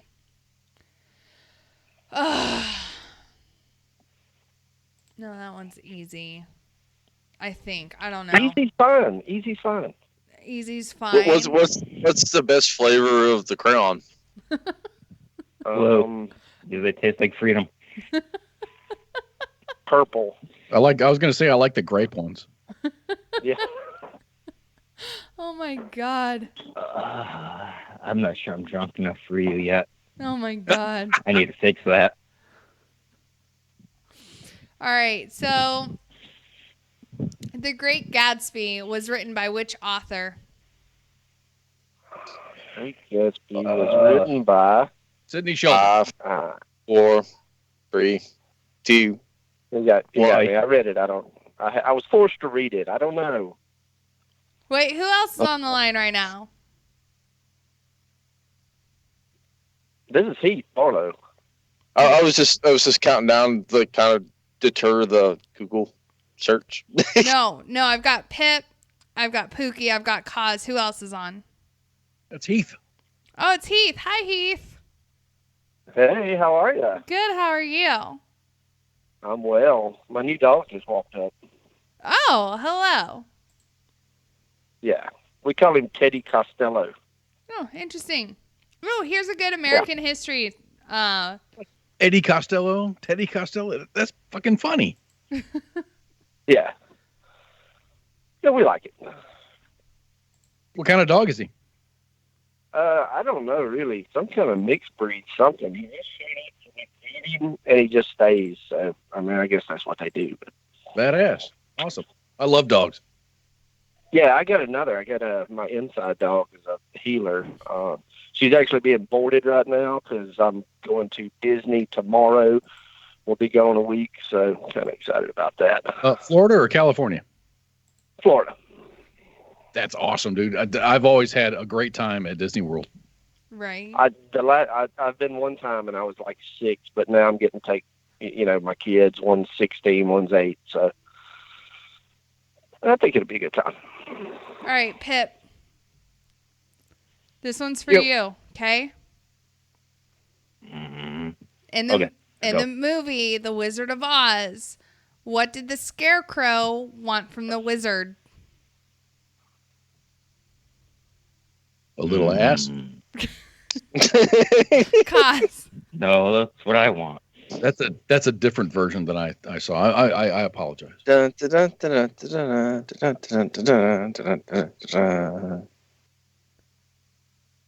What do all Marines want? Krantz. Well, close. Oh, good. Oh my god. I'm trying to make it as easy for you as possible. If I only had a... Never mind, I'm done. All right. The answer we're looking for is brain. But good try, Pip. You got me doing show tunes, and then I even made noises for you, and then you didn't get it. Right. I'm done with you, man. Hey, Pip, are you still I'm just driving? glad you didn't motorcycle, break man? out. Are you out of that game? Yeah. Yeah. No, I'm still doing it. Wow. That's fucking Still amazing. take it to the track. After you took that fucking tree to the face, man, I was like, oh my gosh, this guy's never gonna fucking drive a bike again. I don't know. I think it improved my looks. Oh my god. Ugh. But all right. So next question is for Heath. Ready? Ready. When adjusted for inflation, which is the highest grossing film of all time? Yikes. Gone with the Wind. What'd you say? Gone with the Wind. Dude, congratulations. What size shirt do you want? Fucking A. Medium. You want medium? All right. Make sure to message our page, okay? Will do. With your address. And we will get that You out got it. to you. All right, I appreciate it, guys, Of and thank you course. for all y'all do. Thank you so Thank- much. I love you all, man. All right, y'all have a good night. All right. Bye. Goodbye. All right. So what was that? That's 2 shirts. Do I give Pip another chance? Why not? Wow, first person who's been on my side all night. I like this. I'm in your corner, brother. I could play a game like 5 versus 5 trivia against me, but that's not fair. So I mean, Shit, we can turn into a giant circle jerk from there. All right. hey, don't threaten me with a good time, boy. Okay. Mm. All right. Hey, girl, hey. All right. Pip. Ma'am. Oh, wait.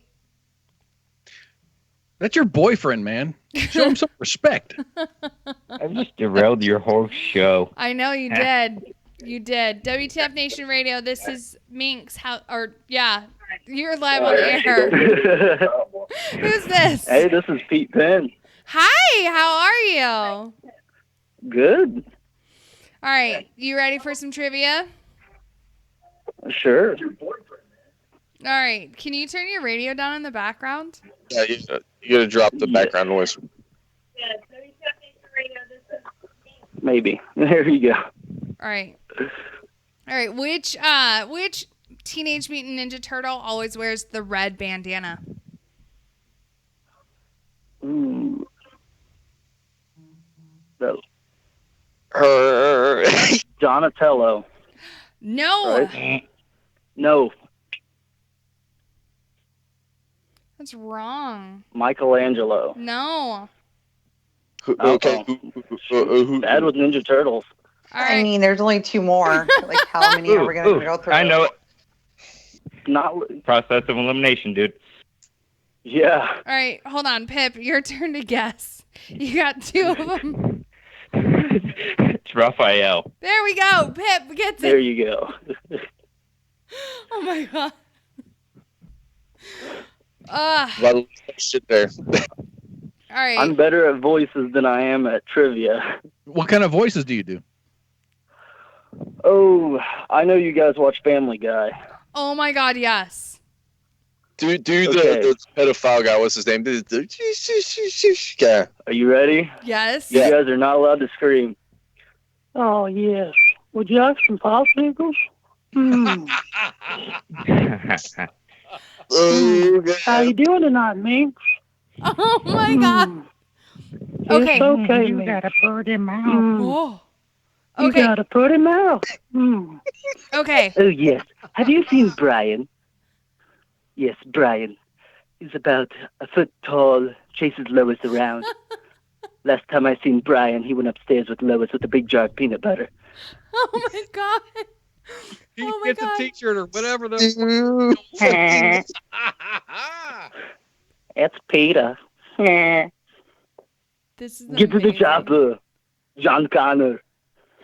All right. How about greased up deaf blind guy? No, greased up deaf guy.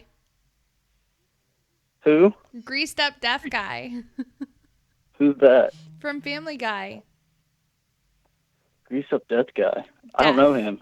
Let's all hear right. your Opie impression. Okay, so this is your challenge then, Pete. You have to Yes. do a liner, but in one of your voices. All right. You're watching WTF Nation Radio. I love Where's it. the oil? I love it. All right, what size shirt do you want? A large. You want a large? Oh. What about you, Pip? I don't know. Just throw a dart at the board. I'll take Okay. whatever. All right. He wants the crayon flavored one. All right, the crayon flavored one. All right. So both of you I'll guys. take the super small. I can turn into a tank top. Dude, seriously, we do have a small, so if you do want one. Oh. So both of you guys need to message our radio page with your address and the shirt size that you want, and we will get that out to you as soon as we can. All right? All right. Can I sing you guys happy birthday? Thank you guys so First, much before for I go. calling in.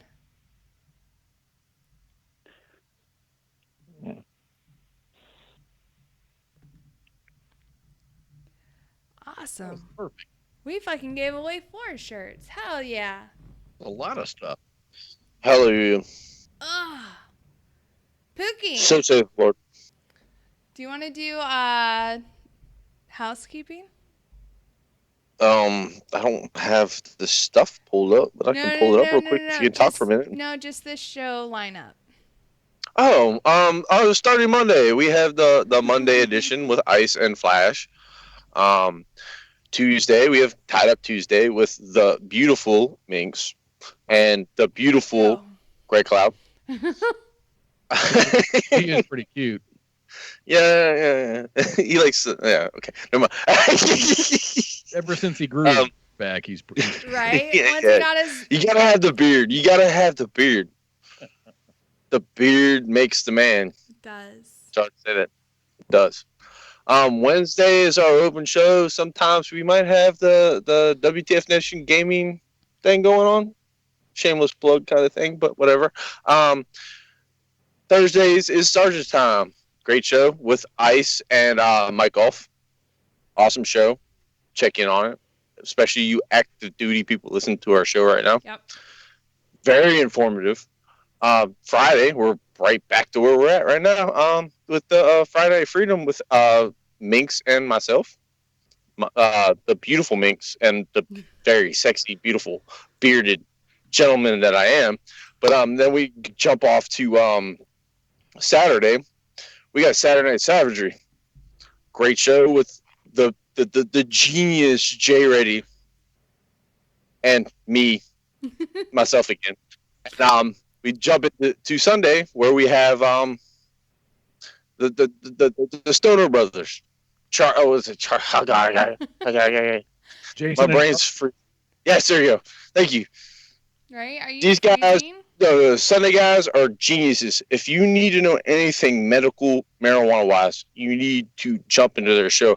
I've been on their show a few times. These guys know their shit. So then we repeat the whole week again. And I don't need to repeat that again, do I? No. Okay. Because I will. No, that you're good. Awesome. That's it. And that's our show. You got anything on online for tomorrow night? Like. Pookie? Oh. Hey, that's a secret between me and my boy Jay Reddy. Well, yeah, I mean, you got to tune in to hear what's going on. I pimp it out for a little bit. Just oh, do I need to pimp it out? No, we do full hat stuff. Do. So I mean, you might not believe it, you might believe it, but 90% of the shit is believable, and the other % of the shit is not believable. So whatever. Conspiracy theories, man. They'll fucking get you. I will say one thing: the world is not flat, and Kennedy was killed by the government. That's it. And all I have to say, and this is just to drive Spanky fucking nuts, is Wednesday is our Donza Day. What? Donza. Oh, Donza. It's a training holiday. She don't like the Donza thing. You know, just because you said that, I'm gonna make Jay Reddy play that one song that you don't like. Oh, damn it!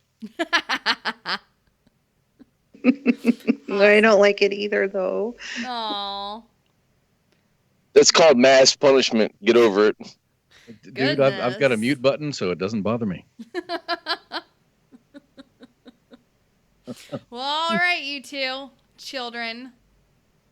Love you all. Happy birthday, man. Right? Fucking Happy A. birthday to us. 3 fucking years. Damn. Right? Here's to many, many more. And everyone, have a safe rest of your Friday evening and have a great fucking weekend. Spencer Boyd, good luck tomorrow.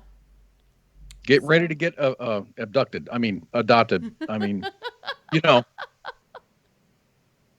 You can't abduct the willing. I'm just saying. Right? What is it? I'm sure Stockholm Syndrome will, kick in eventually. Eventually. Oh. I'll bring food, so everyone's going to get taken care of. He's not going to be in danger. He just can't leave. Exactly. You're free. I'll let him race, but, then he's got to come back. All right, y'all. Have a good, safe evening, and we'll see you tomorrow for Saturday Night Savagery. Night. Shots.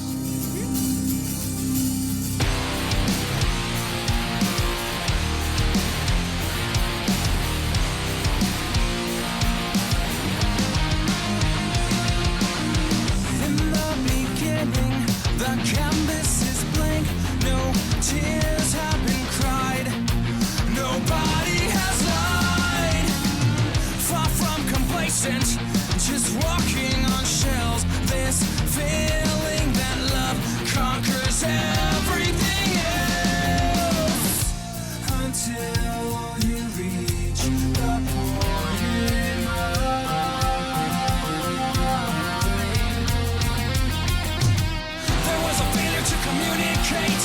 So set to leave, but we were forced to wait. Nobody said we had to relate. At the end, it's over. I'm finally sober. I'm finally sober.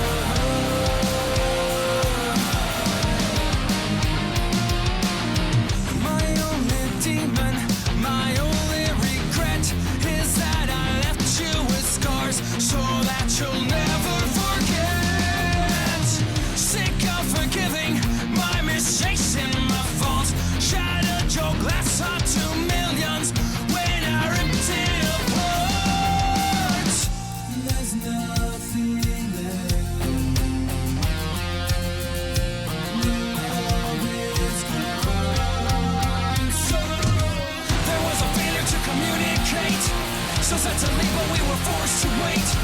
Nobody said we had to relate. At the end, it's over. I'm finally sober. I'm finally sober.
Nobody said we had to relate. At the end, it's over. I'm finally sober. I'm finally sober.